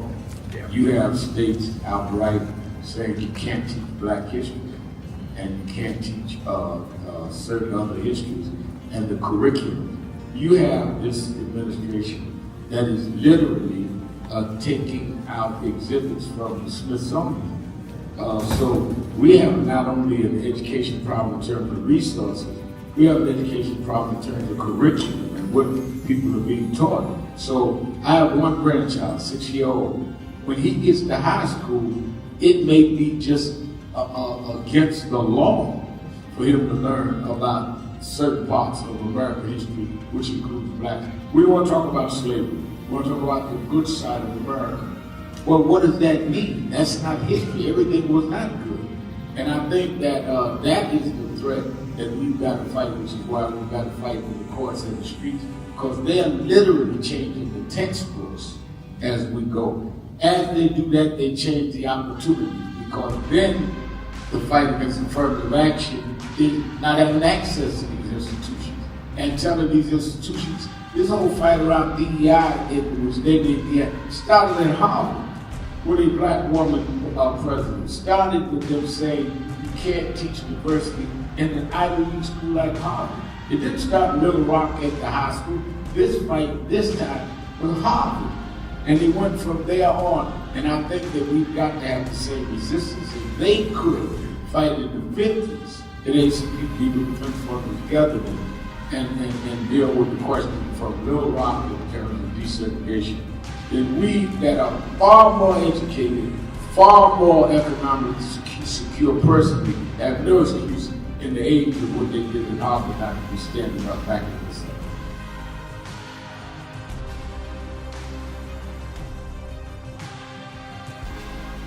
Come on.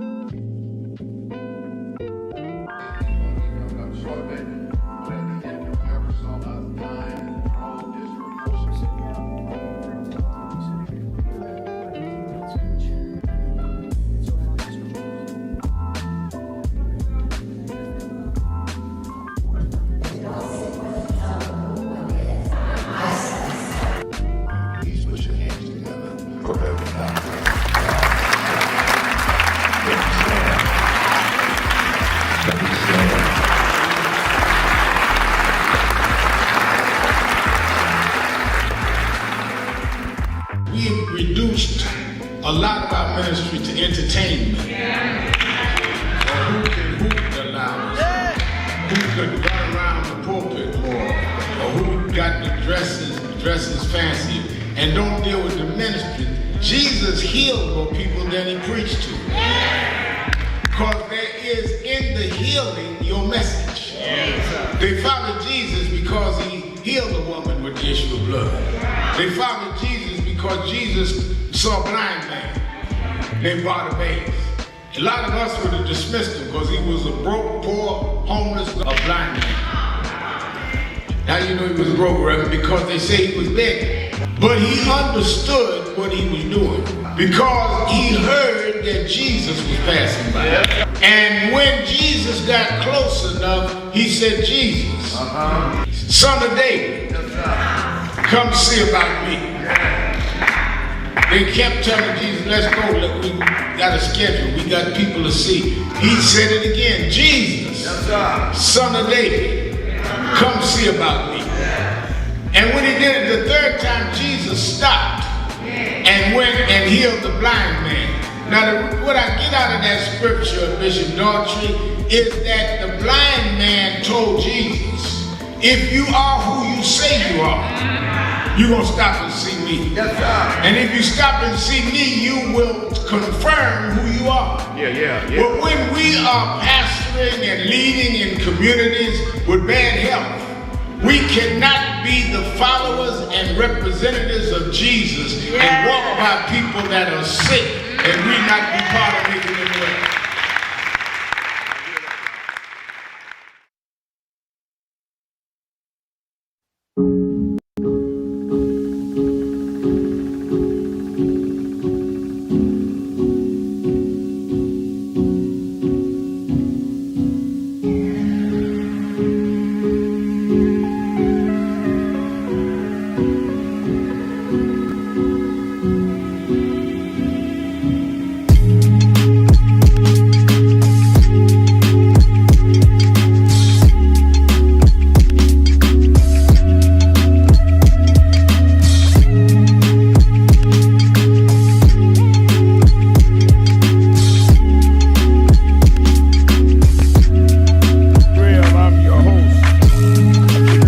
Sharpton, and we're back.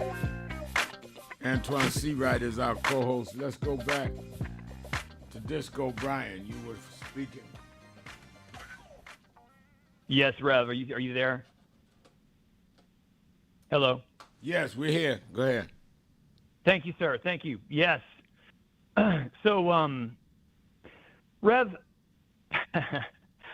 regarding those lyrics, listen, I'd like to extend an invitation to you and National Action Network to maybe consider making the switch that Maddow and Lawrence have made to Blue Sky. Not that it's much better than X Twitter, but at least it's not owned by that Hitler-hailing monster. Because, Rev, over the weekend, I pinned a new thread on my Blue Sky on Disco Brian Davis And the first post features the clip of my testimony from the House of Justice on your YouTube page. Right. The second of that thread shows your promo with Coretta, Belafonte, Obama, Biden, Harris, and Reverend Jackson. And for a sinner like me to find myself anywhere near that pantheon has been the greatest dream of my life in the middle of this national nightmare. So, again, I want to thank you and Daniel and everyone at NAN who made that possible. But, Rev, back to those lyrics of Taylor Swift's eldest daughter, I want you to take a guess as to what happened after I posted my tribute to you on social media. Do you want to take a guess? Go ahead, tell me. Well, let's summarize it this way. An account by the name of Dylan Bickers replied, quote, "Please paint your ceiling a la Kurt Cobain as soon as possible." Rev, I've had hundreds of replies like that.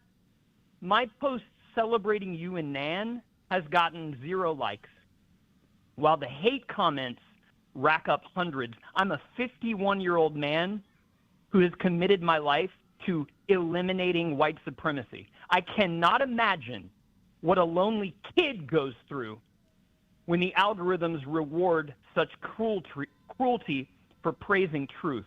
Rev, for the past 6 years, every time I've tried to share anything that calls out bad faith smear merchants across the spectrum, I have been hit by coordinated, dogpiling, Marxist, leftist troll farms, not just random accounts, Rev, but big influential ones too. And they work in tandem to bully me into silence and or even suicide. These accounts all share one obsession, Rev. It's going to really hurt to hear this, okay? They love Mamdani. Right. And what makes it worse, Rev, is that some of the people following or boosting them are folks I once admired, journalists, influencers, leaders of big protest movements, even a few of your own colleagues who you sit beside on panels. And Rev, when those respected voices follow back hate merchants and stay silent as the abuse pours out, it gives the trolls legitimacy. That's how disinformation spreads now, not just through lies, but through the silence of people with power who should know better. In conclusion, Rev, I'm now putting together a tweet thread for Twitter X, which will include my birthday call-in to your show, where you regarded my online work, as well as the very video entitled The Manosphere's Bernie Bromance, which I think you've seen, as well as a mashup I'm creating right now, which fuses together Mattow's interview with MVP Harris, when Maddow questioned Harris about endorsing Mamdani, but it also fuses with that Mamdani's interview with Hassan Piker, as well as his Twitter post from November 15th, which is a montage, Rev. Anybody who's listening right now can go to Twitter and look up Zoran Mamdani, November 15th. He's out in Queens interviewing residents about why they voted for Trump, and he never pushes back. He hears them out, and all of them say, "I did it for Palestine." That's an interesting thing. This Twitter thread, Rev, which I intend to complete by tonight, I'm going to tag Zoran in it as an invitation to him to encourage him to make it, to keeping it real, so you and your brilliant, wise community of real keepers can ask him some questions no one yet has had the opportunity to ask him. I love you. You are God's voice on earth. I'm not kissing your butt. I'm just telling the truth. Keep slaying, Rev, and see right. God bless you guys. All right, thank you very much. And you know, one of the things, Antoine, that Disco Brian always raises up, he is outraged that some on the left, in his judgment, and in mine too, in many cases, tell people don't vote or don't vote for Democrats. and then later want to run and become Democrats and want to hold people accountable to them. Now, I think there's some validity in that. I think that I have said that in the past, and I'll continue to say that. I think that we cannot, at one hand, say you're progressive, and then at the other hand say, but you're going to run against Hakeem Jeffries because he's not, quote, woke enough. So you're going to rob us of a speaker. He would happen to be the first black speaker, but speaker, period, to play this kind of ideological purist game. I don't think that's very progressive. Well, Rev, two things on that note. One, we should send a bat signal to Johnny Taylor and tell him to make a song for Disco Bryant and play as subsequent to his song Disco Lady that played back in the day that was made by Johnny Taylor. We need Disco Bryant to have his own song because he's out there dancing on the dance floor with my kind of lyrics. Number two, I would say what I've seen from some in our party is the old adage that just because they cheer for you does not mean they want you to win the game. That's right. what we see from some in our party. And then you have another group, another subset of group, a new addition to that crowd, is that they want to set the fire, go around the corner, Reverend Al, and then put on the firefighter uniform, act as if they are the firefighters. And I think that is why we can't be successful in times where the country is depending on us to be successful, because we want to act as if it's a one-size-fit-all or one-trick pony to our success. And I think that if we don't get that right, we're going to continue to lose elections. Let's go to the mayor, Mayor Rodney Jones in Queensbridge houses in New York City. Mr. Mayor. Good afternoon, my shepherd. Happy Indigenous Day, my shepherd. How are you? I'm good. Happy Indigenous Day to you. You know, and your birthday, you know, you're a Libra. Like, God bless my sister Judy that deceased him. She was born October 6th. My mom's is October 19th. God bless her. And my nephew Dallas is October 20th. So, Libra, you know, the Libras in the family. You know, you my family too, Rev. So, you know, always happy birthday. And, you know, Politics Nation was so awesome this past weekend. But I want to talk about the Supreme Court. You got Thomas, the leader, already sitting there. If everybody want to know about Thomas, I told you before, Frontline documentary, Clarence Jeannie Thomas, Power, Politics, and Supreme Court. They showed the history of this dude. And what's the name was right when she got in front of that confirmation hearing. The people, they didn't speak to them. That confirmation didn't call them these females. And the females got there and said the leader here was telling the truth. But these conservative judges, that the three that he put on, that's what I'm saying. People don't listen to Rev. Rev been saying this for years. Voting matters. Voting matters. And some of us, I don't know. I told you, ignorance is bliss. I always say that term. Ignorance is bliss. People don't want to listen to Rev. Rev been saying this for years. Voting matters. Now you got these three others on here. Rev, I think they're going to shoot it down. They're going to shoot it down, Rev, because Clarence Thomas been waiting for this moment. He's one of them dudes. He's one of them Stephens from Django, Rev. And Chief Roberts is go along to get along. They letting this dude run roughshod. Trump run roughshod. There's supposed to be three branches of government. That's checks and balances. There's no more checks and balances, Rev. There's no more checks and balances. We are in trouble. Reverend Sharp and Reverend my shepherd been talking this. I don't understand you people. Yo, Rev, I'm so upset, Rev. You've been talking to us for years about this. Years. And these ignoramuses, Rev. Yo, these ignoramuses, Rev. They don't understand. Then when they get, oh, why he doing this? Why Trump doing all this? He's doing it because they put him in office. That's why he's doing it. And yes. And let me tell you this. The Louisiana case, I talked about it with the person involved in the case last night. on Politics Nation, that case will totally destroy what's left of the Voting Rights Act.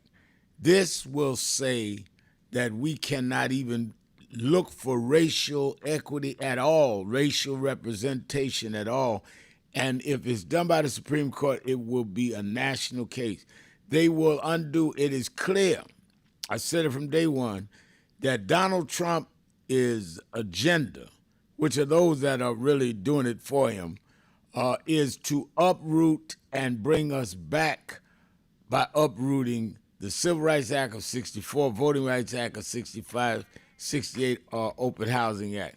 He's there to undo the civil rights movement from the 50s on, and they're doing it methodically while we're looking at style rather than substance. So if Hakeem don't come in the well of the house with his fist ball up and mad, then we think he ain't being aggressive enough when he's doing everything he can to save our health insurance.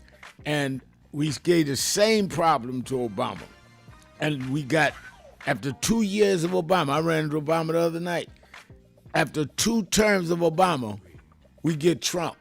They plant seeds in our community to turn you against those that are there and out there for you, so they can just get a few ignoramuses, as you say, to damp down enough for them to win. And it's in their interest. Let's take a break. Don't go anywhere, Mr. Mayor. I want Antoine also to give his assessment of this. Keeping it real. Sharpton. Be right back.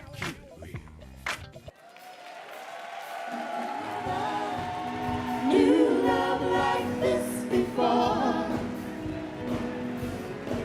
'cause I never knew love like this before.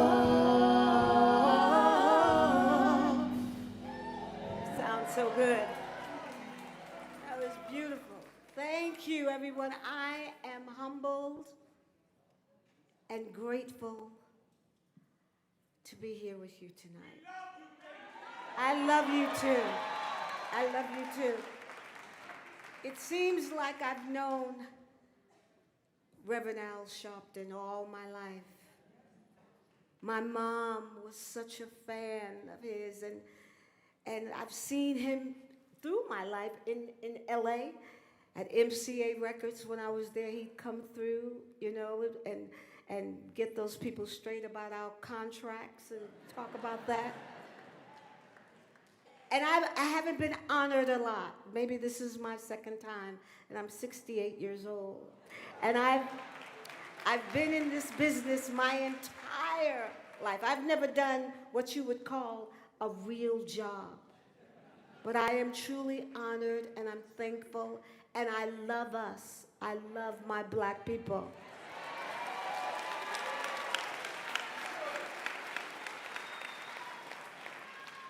And I fight for us, and I want the women, the black women, to really know their worth. Know that they're queens.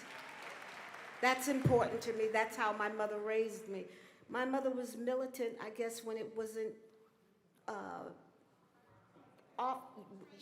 trendy, yes. Because when I was a little girl, my mother and father would drive in Brooklyn. I'm from Brooklyn, Bed-Stuy, do or die.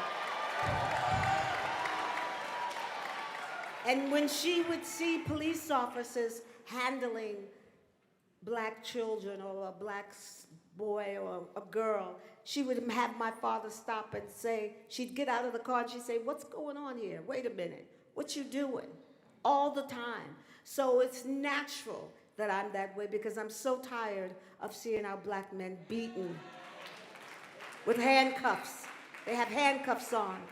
That's important to me. That's my fight. I want love in this world. We're living in some, I love you. I never knew love like this before. I can't sing because we just finished doing 3 shows back to back. And I flew in this morning, and because Reverend Al wanted me to sing home. There's no way I could sing home, but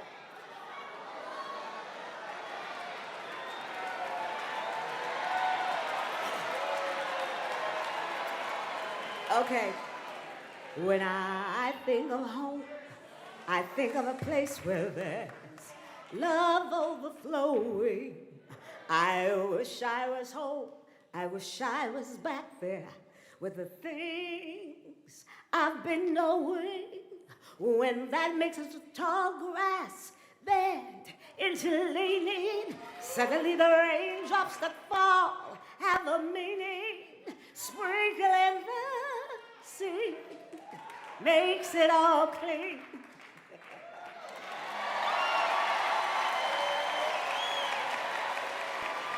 But thank you. Thank you. Happy birthday. Happy birthday to you. Happy birthday. I love you. I love you with my life. Stephanie Mills.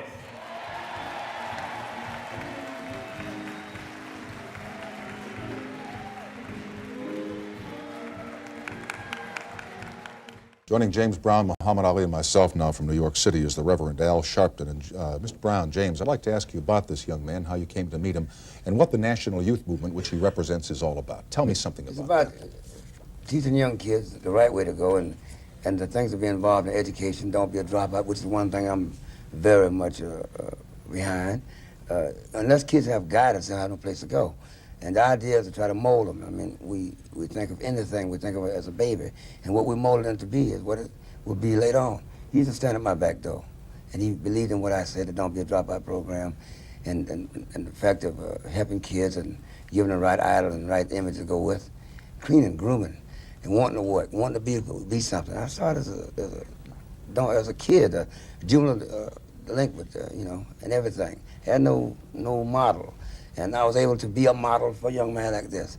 And what he turned out to be, he's a minister, and he preaches the right thing, and I'm for him 1,000%. I'm for everything he's about. Mr. Sharpton, how national right now is the National Youth Movement? Is it something new? Has it been going on for a while? Do you have a stated number of members? Tell me something about it. Well, we don't really get into a numbers game because that's been a trick that has been played for the last 20 years. What we're basically interested in doing is saying to young people of impoverished backgrounds that there are people like a Muhammad Ali and a James Brown that represents hope to us. Because these people, despite all of the social odds, despite the unemployment statistics, despite the lack of education in their day, were able to grow and be something that we can be proud of. A man like me didn't have a father at home, but I had a James Brown to look up to and would want to sing and dance like him, or Muhammad Ali, who I saw stand up and give away millions of dollars of stamps to the government so that I would have a right to come 10 or 20 years later and try to fight for my kids. So what we're saying is there are symbols and images that kids can look up to and not have to throw a brick through a window, but that can work by the sweat of their brow and succeed just like these two gentlemen did. But considering the numbers of young kids today, and Rev, there are hundreds of thousands or tens of thousands of kids who really are in hopeless and desperate situations, is it enough to just offer them an example?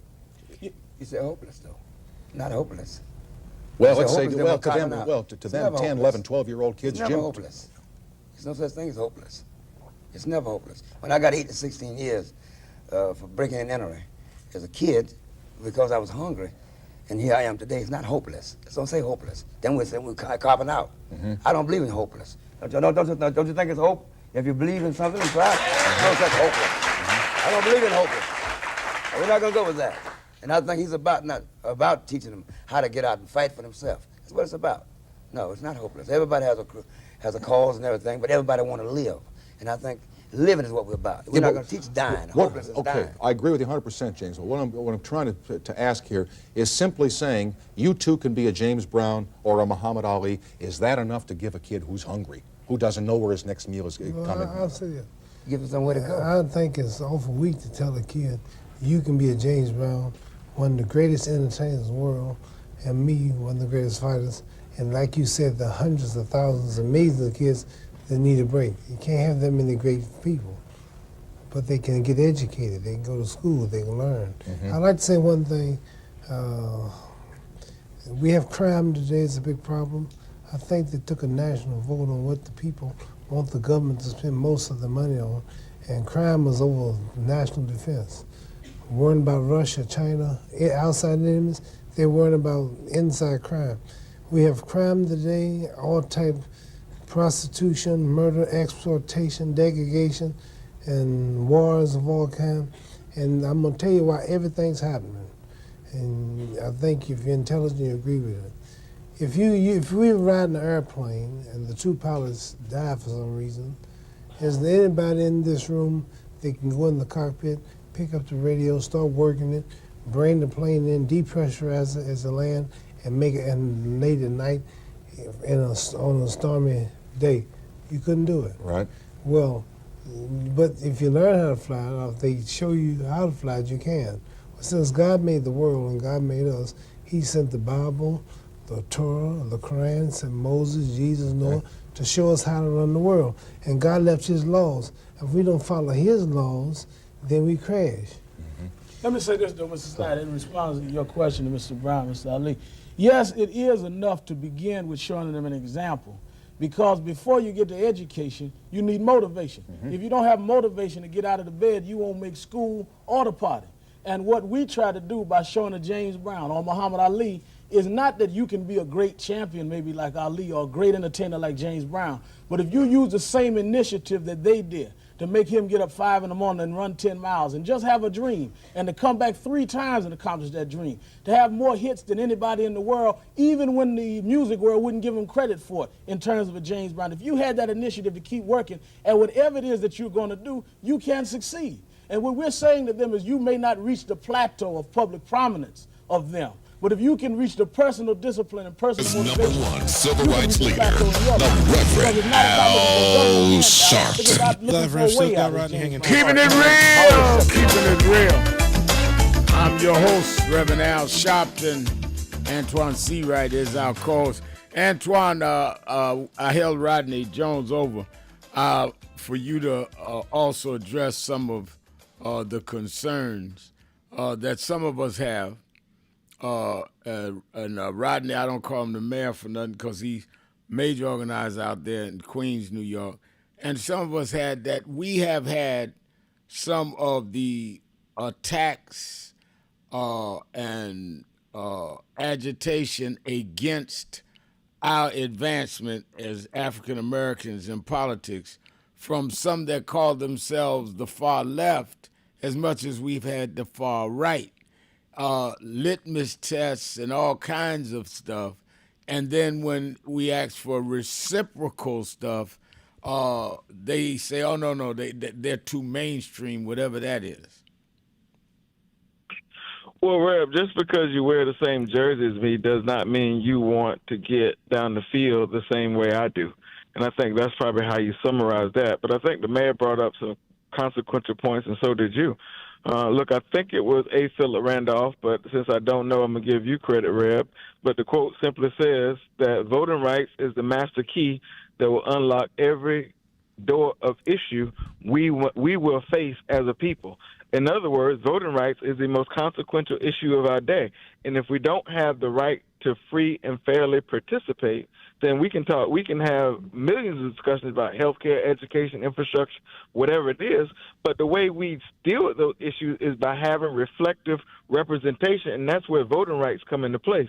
Now, you mentioned the Supreme Court oral arguments, which will start on Wednesday, about the Louisiana case. We've talked about this on this program before. They want to unravel Section 2. They've already done Section 4. They want to unravel Section 2 because they know that is the next step in exterminating black representation and black political power.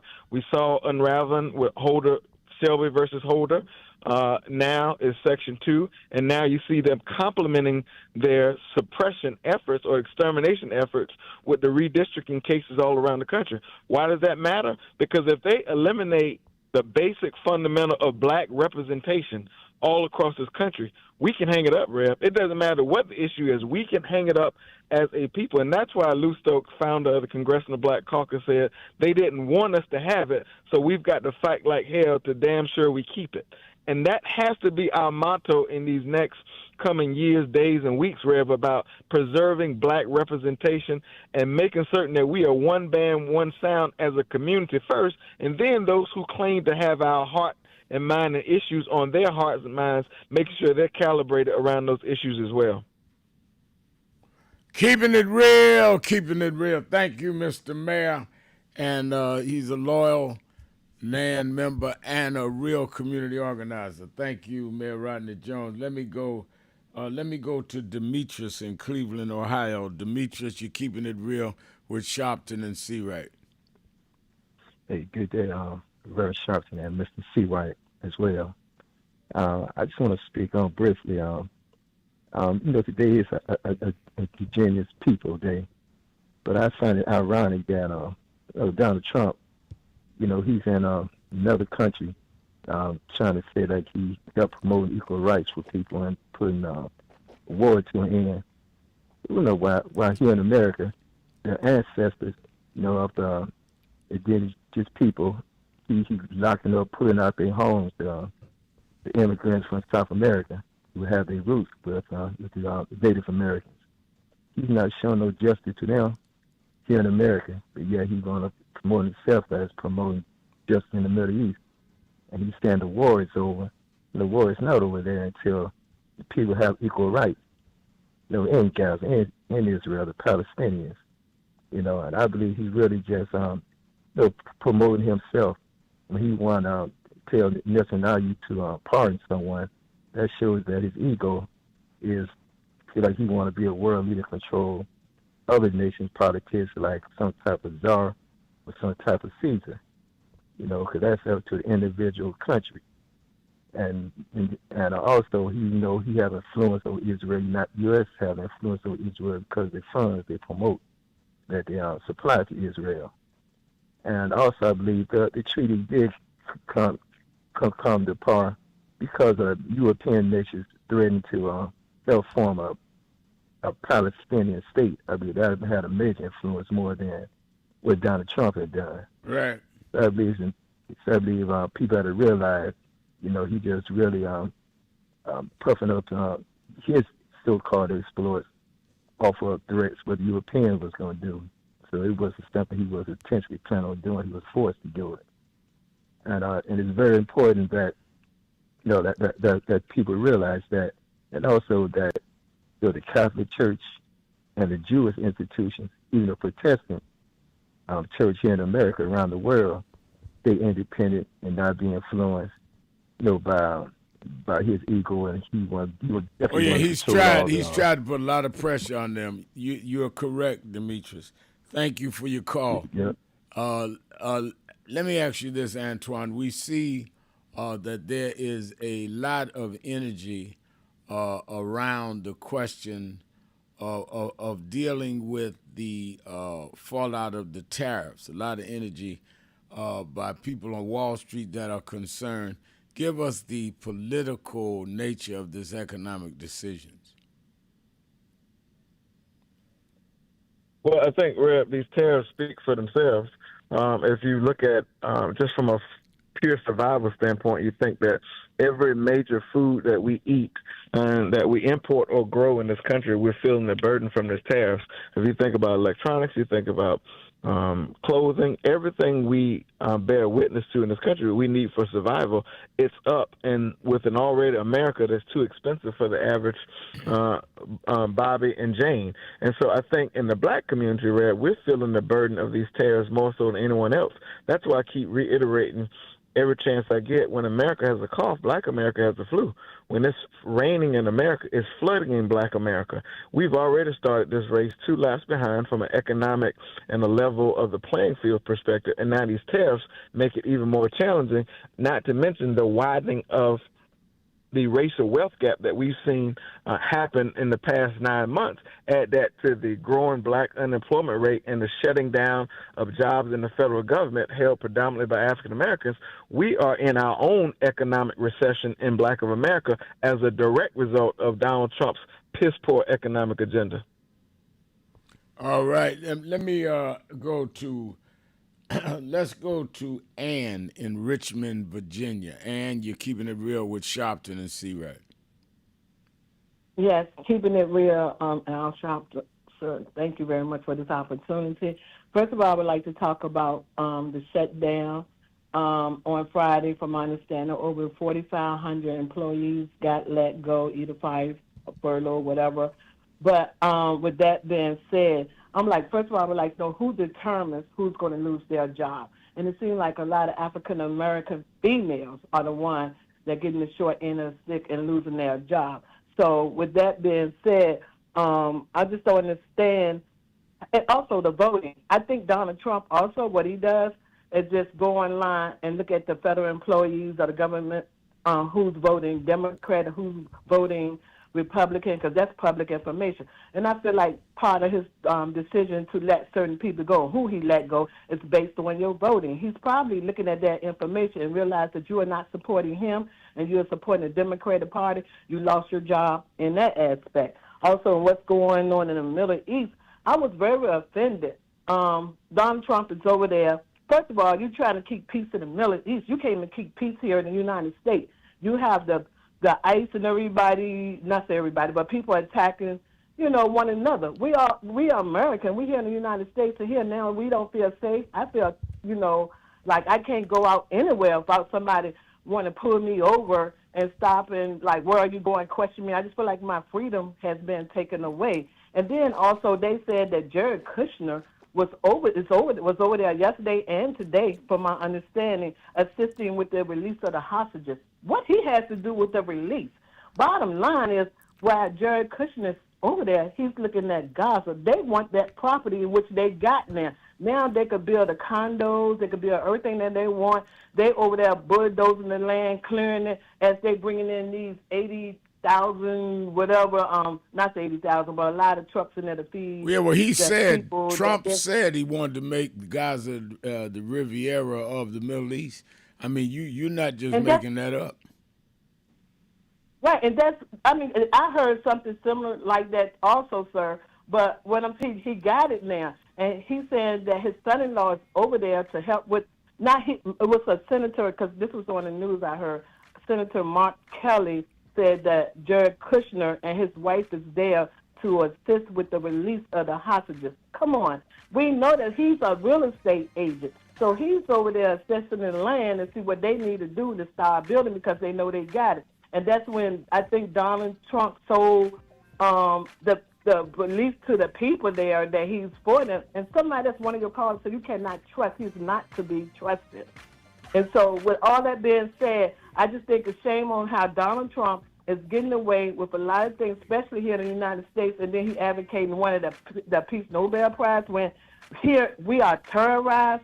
We fear for our life, especially African Americans, and then with our jobs, you sitting there, the unemployment has gone up. And also, one more thing I would like to say about that, what he has done, cutting the jobs. I feel like if we could set something up for people that lost their jobs and they desperate for money, don't want to lose their home, need to be fed, maybe we could come together and set up some type of fund and personally go and assist that person. Don't put the money in their hand, but if your mortgage is due, let's figure out a way to pay the person mortgage. Just like back in the church, let's figure out a way to feed these babies, because he don't cut everything off. So if we could come together and somebody come up with a plan and a hotline where we could personally, send the money to them, but if they got proof that's showing that their payment is behind, we could try to do something. Yeah, well, there are some people talking now about how we can do some refuge in the interim. You have it. You're right on point there.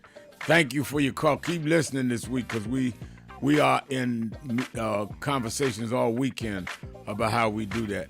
Let's take a break. We'll be right back. Sharpton, see right after this.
All over the world today, people are gathered in love vigils to celebrate the life of a man that taught the world how to love.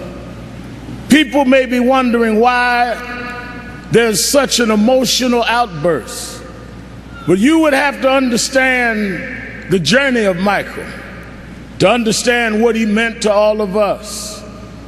For these that sit here as the Jackson family, a mother and father with 9 children that rose from a working class family in Gary, Indiana. They had nothing but a dream. No one believed in those days that these kind of dreams could come true. But they kept on believing, and Michael never let the world turn him around from his dreams. I first met Michael around 1970, Black Expo, Chicago, Illinois, Reverend Jesse Jackson, who stood by this family till now. And from that day as a cute kid to this moment, he never gave up dreaming. It was that dream that changed culture all over the world. When Michael started, it was a different world.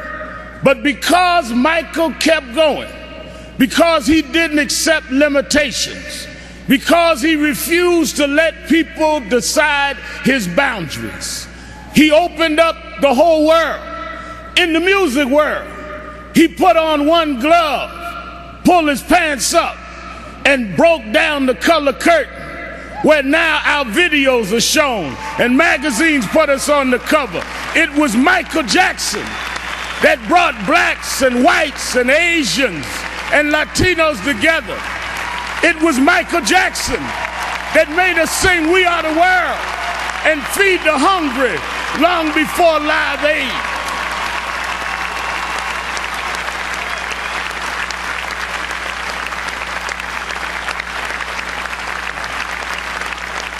Because Michael Jackson kept going, he created a comfort level where people that felt they were separate became interconnected with his music. And it was that comfort level that kids from Japan and Ghana and France and Iowa and Pennsylvania got comfortable enough with each other to later it wasn't strange to us to watch Oprah on television. It wasn't strange to watch Tiger Woods golf. Those young kids grew up from being teenage, comfortable fans of Michael to being 40 years old and being comfortable to vote for a person of color to be the president of the United States of America. Michael did that. Michael made us love each other. Michael taught us to stand with each other. There are those that like to dig around mess, but millions around the world, we're going to uphold his message. It's not about mess, it's about his love message. As you climb up steep mountains, sometimes you scar your knee. Sometimes you break your skin, but don't focus on the scars. Focus on the journey. Michael beat him. Michael rose to the top. He outsang his cynics. He outdanced his doubters. He outperformed the pessimists. Every time he got knocked down, he got back up. Every time you counted him out, he came back in. Michael never stopped. Michael never stopped. Michael never stopped.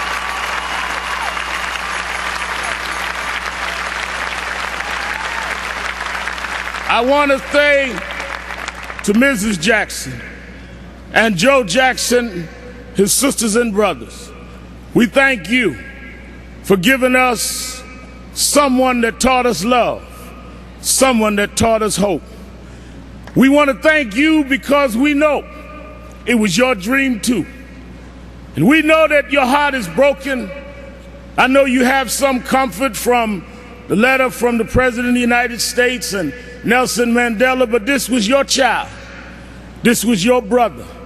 This was your cousin. Nothing will fill your heart's loss But I hope the love that people are showing will make you know he didn't live in vain.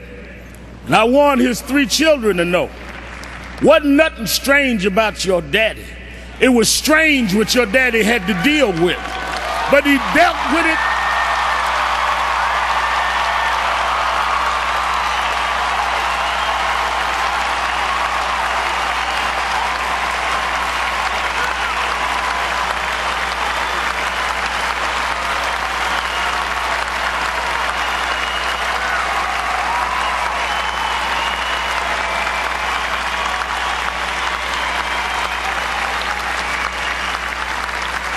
He dealt with it anyway.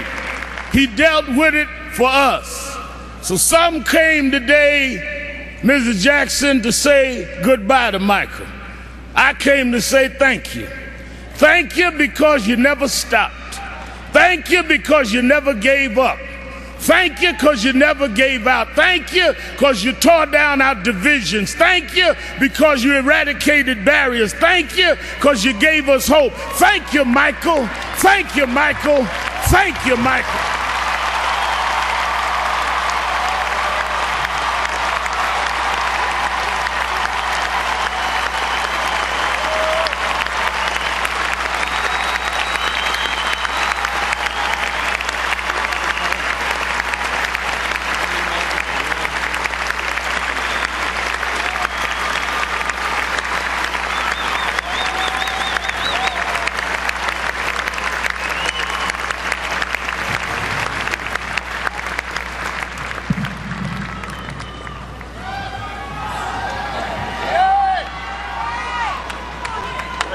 Tony Wayford, Los Angeles chapter, NASDAQ Network.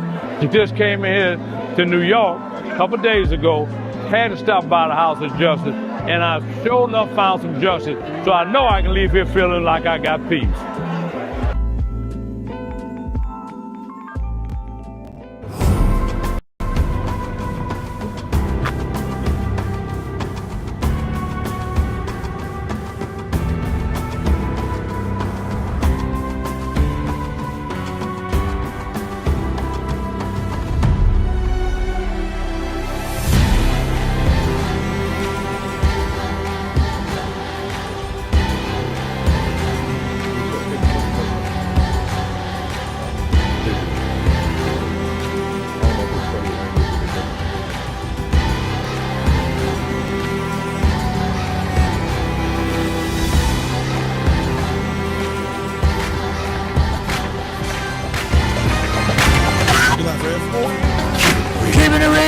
Keeping it real. I'm your host, Reverend Al Sharpton, and we are back.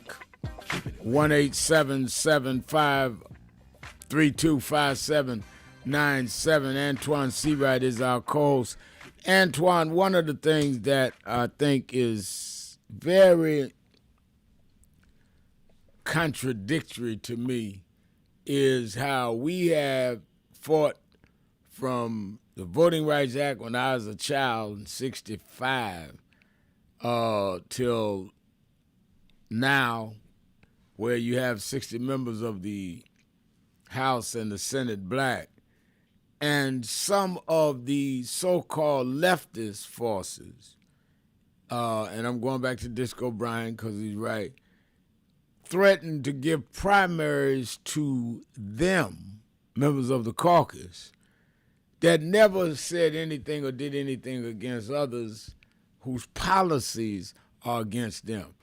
I was saying to, at the Triumph Awards last week, I was saying to some of the people there with Mandani, he came by, that how y'all gonna ask us for endorsements and say, but we're gonna run a candidate against Jeffries in the primary?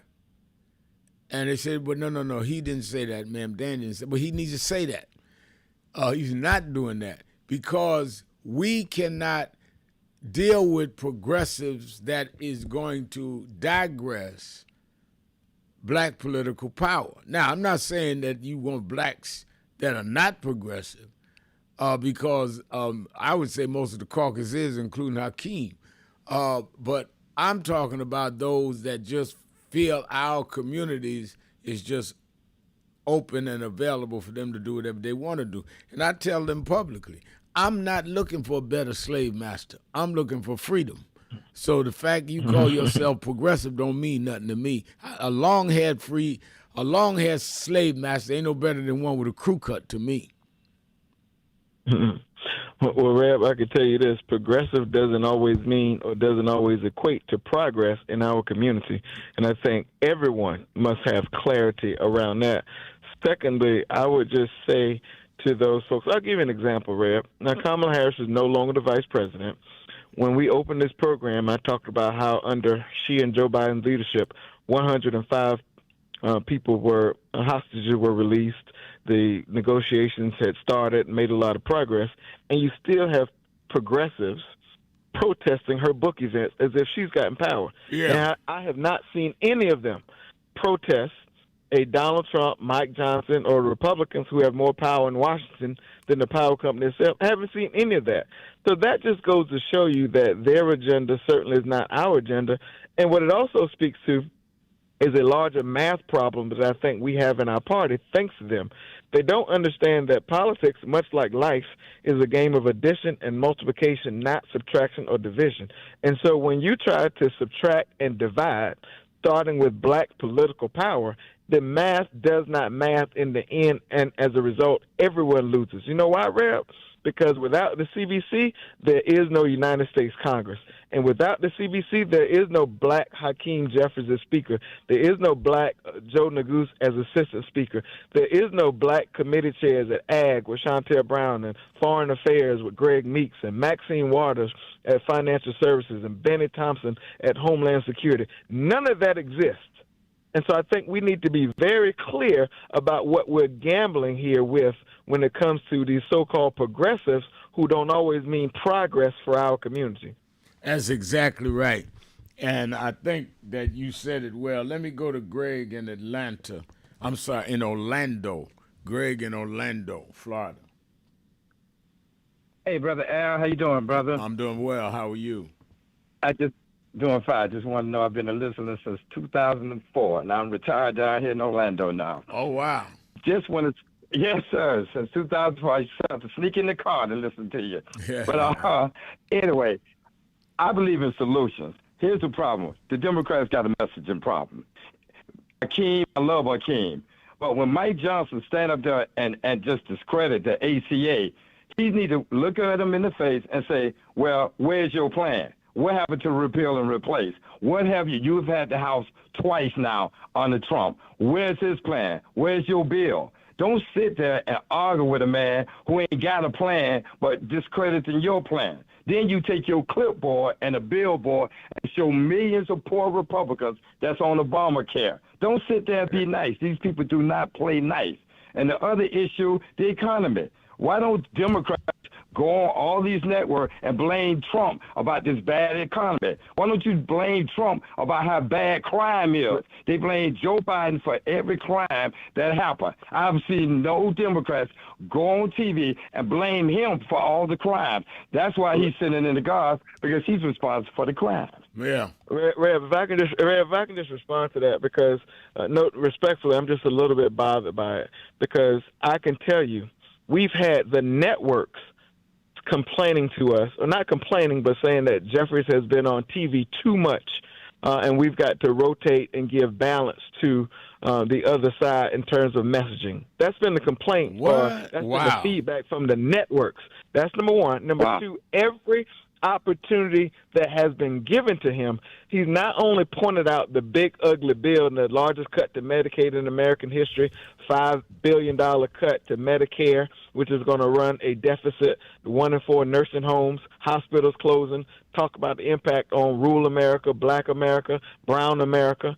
Not only has he done that, but he's also talked about the affordability problem that has been caused by Republicans. The latest example was on Fox News Sunday, where we set it up where he was on their program, went toe-to-toe with the host. Johnson came afterwards and tried to clean up the lie that they've been telling for a very long time. And let me give you another relevant example of how much we've been on TV and messaging and telling the story. When this conversation first started around the Republican health care shutdown, they said, oh, Democrats want to give health care to illegal aliens or illegal immigrants. We've been on TV and radio and podcasts and online so much telling the truth that you need a social security number in order to qualify for the ACA. You don't even hear them bring that up anymore. You don't hear them say, well, Democrats want to give Medicaid to those who are coming into, for illegal immigrants coming into emergency rooms. Why? Because that's a Ronald Reagan provision, and we've pushed back. They are losing the public argument on this healthcare conversation because we've been out messaging. So respectfully, I just have to disagree with you on that Democrats don't have a message. We do have a message. We just don't have the House, the Senate, and the presidency and a Fox News to control every single hour of news as they do. And let me say this, because I think this is something that is wedded to that. God just wrote, this is in one of the internal media magazines, says Al Sharpton is indeed one of the few solo hosts, not panelists, of a national cable television news show in the United States. Program Politics Nation began in MSNBC. He's the longest running TV host that is black and one of the few black hosts that is still hosting his own show. The rest are on panels. This comes Radio TV Magazine. One of the reasons we have a problem with messaging is they have eliminated a lot of our messengers.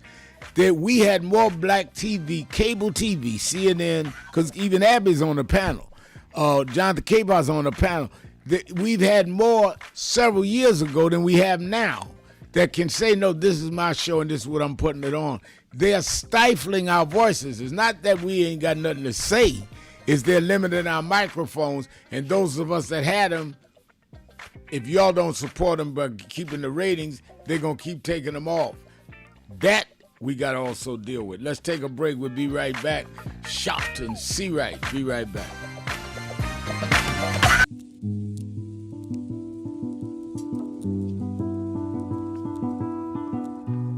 I had a thought this morning that I wanted to share with you about mentorship. I am able to do a lot of what I do because I had great mentors. But there are correct ways and incorrect ways to mentor people, in my opinion.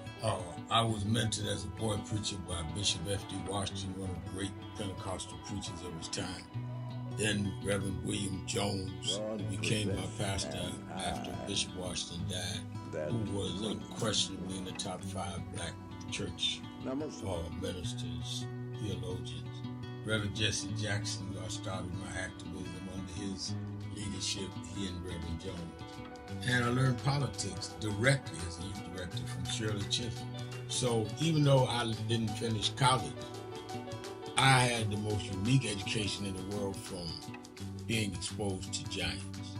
But the one thing I learned is as I grew older and people started coming younger than me and wanted me to teach and mentor them, the magic of the mentors I had is they did not want me to be their clone.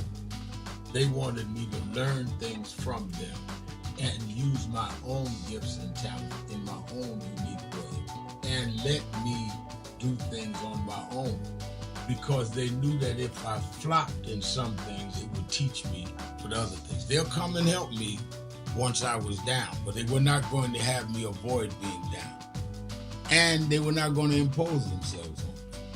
Why am I saying that? Because too many mentors want clones, and too many mentees want their mentors to put them on a pedestal. Oh, so-and-so didn't do this for me. Oh, so-and-so didn't open doors for me. If they got to open doors for you, it may mean that they knew you weren't ready to go through those doors. Their job is to prepare you. Your job is to develop your own skills, your own unique ways. And I don't care if it's my daughters, who both have come into their own, or anyone else. I'm not a talent agent. I did not form National Action Network to give people their step up. I formed it to fight for justice for everybody. If talented people get in, It's my job to invest and give them a platform. It's their job to get on the platform and perform and show their ability. Sitting with me today in the office as I talk about is one of my mentees, Reverend Stephen Marshall. Now, Stephen, you just came around us when you were how old? 11 years old. 11 years old. You just turned 40 and now you're called to the ministry? Yes, sir. And what do you do in National Action Network? I help formulate policies, lead in various regions, but most importantly, I senior advisor to you on all things from social justice strategies, politics, intergovernmental affairs, you name it, community organizing, all of that stuff. And I could go through scores of others. My daughter started Huddle. They got Huddles now, which is for young people to meet once a week all over the country. I just saw the video from the Las Vegas National Action Network chapter. Now, when you decided to preach, did I ever tell you to become a preacher? Not one time. Who called you to preach? The Lord. All right. And did I say go to this school or that school? No, sir. Did I open this door, that door? Did I tell you be ready when the doors open? Always be ready and prepared. And that's what I'm saying. Get you some young people than you that you can help along the way. But don't be their talent agent. Their talent must speak for themselves. And anybody that grumbles with you about so-and-so didn't do something for them, maybe it's because they didn't feel you were ready, or that they felt if they did it, you wouldn't do it on your own. But we all don't live forever. I want the next generation to speak to of me, of National Action Network, and others, the way I speak of Reverend Jones and Bishop Washington and Shirley Chisholm and Reverend Jackson. But I just don't want young people to feel that somebody ought to give them the reins of leadership or give them the reins of business or whatever it is you're in. You need to learn from their journey, get the pearls of wisdom from them, but don't have them do for you, because then it means you can't do it for yourself.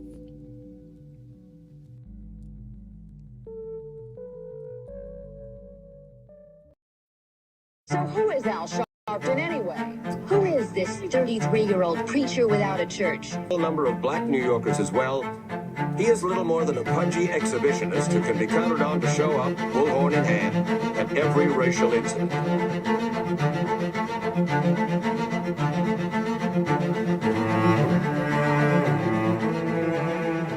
I often quote Mark Twain saying, the two most important moments in life is the moment you are born and the moment you find out why you were born. I had a very troubling conversation the other day that prompted me to do this little video. Young man that I've known a while came to me and he was crushed. I mean, really crushed, because people were criticizing his work. He's in the ministry, but he's also an actor. And he said he couldn't understand why people were jumping all over, criticizing him, trying to find scandalous and derogatory things about him. And I told him, I said, you know, you're very young.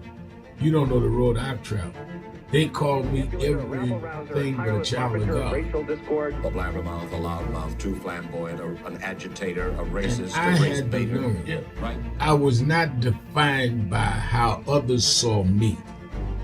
I was defined by how I saw myself and whether I was being true to myself. Some of you watching this don't like me.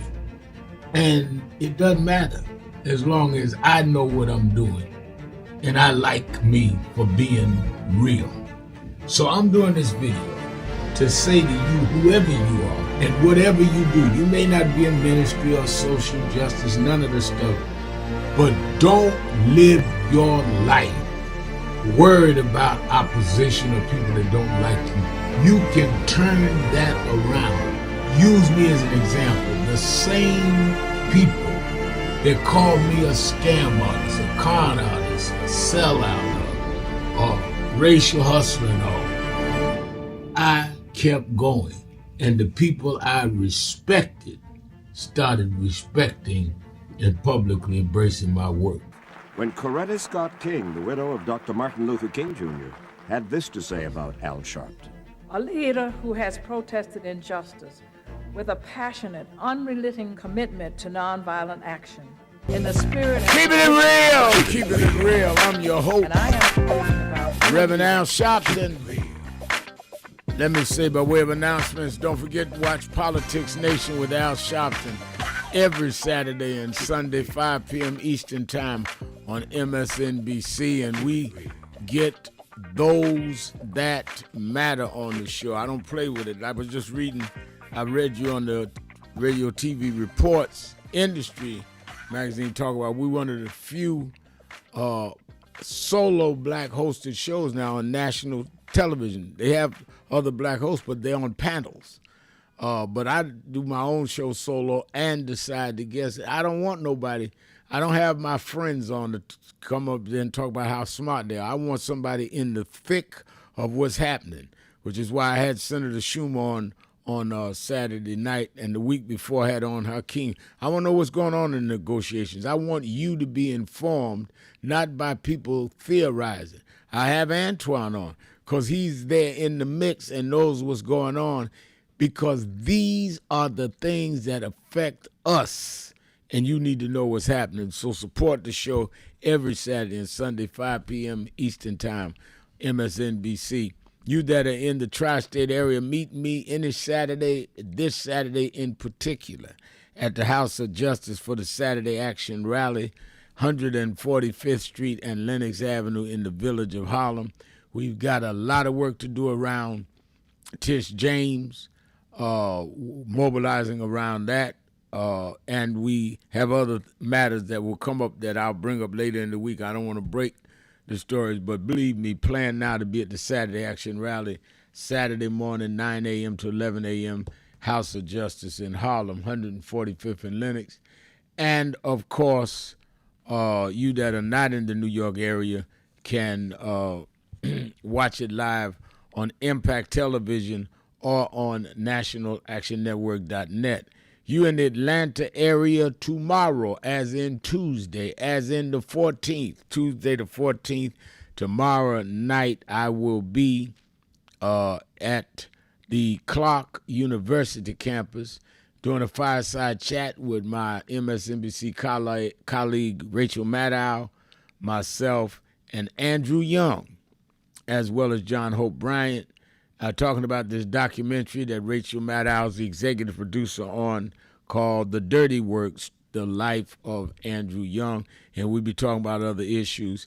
And you that are NAN members that want to go join me there from the Atlanta chapter should call the office there, National Action Network's Atlanta office, and at 678 area code 7320405, and we will try to get in as many as we can. I need that list before 5 o'clock and see what we can negotiate. And the relaunch of the Southern Regional Office and Atlanta chapter, which is at 632 Peoples Street, Southwest in Atlanta, is this Saturday, October 18th at 10 a.m., 10 to 11:30.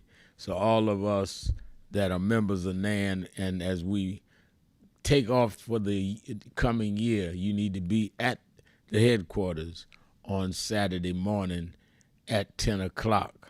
And call Miss Edith and those that want to try to get in tomorrow with us and Miss Edith there about Saturday morning.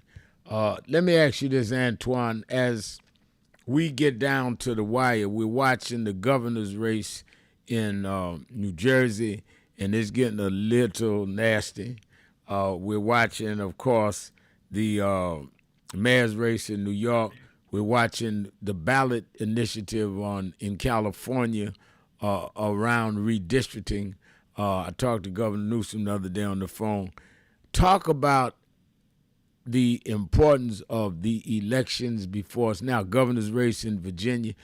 The races this year is the setup for many things that we need done. We can't just wait for the midterm elections or for 2028.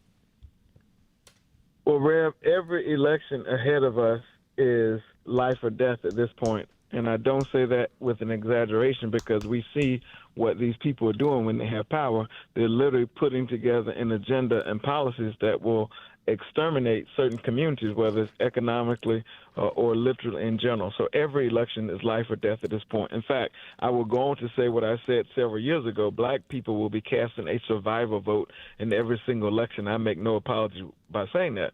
But, Red, what we've seen across the country is there are over 100,000 races on the ballot in November of 2025. 21,000 school board races.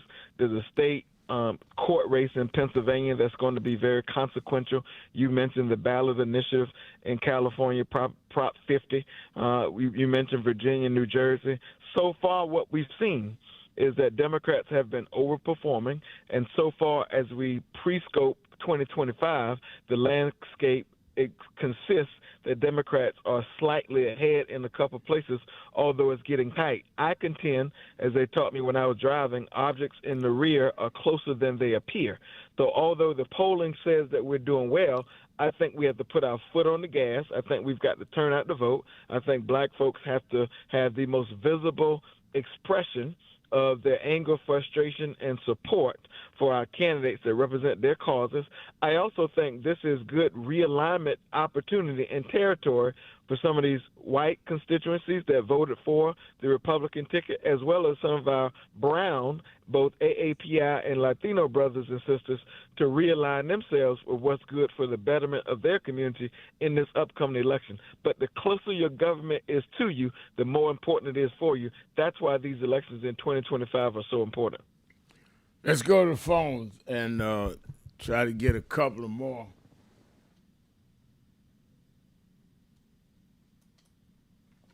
Before we have to go, let me go to Ray in Cincinnati. Ray?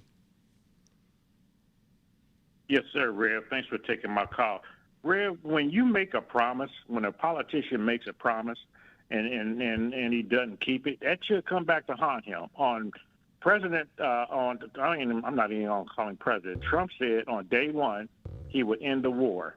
From day two to today or yesterday, when that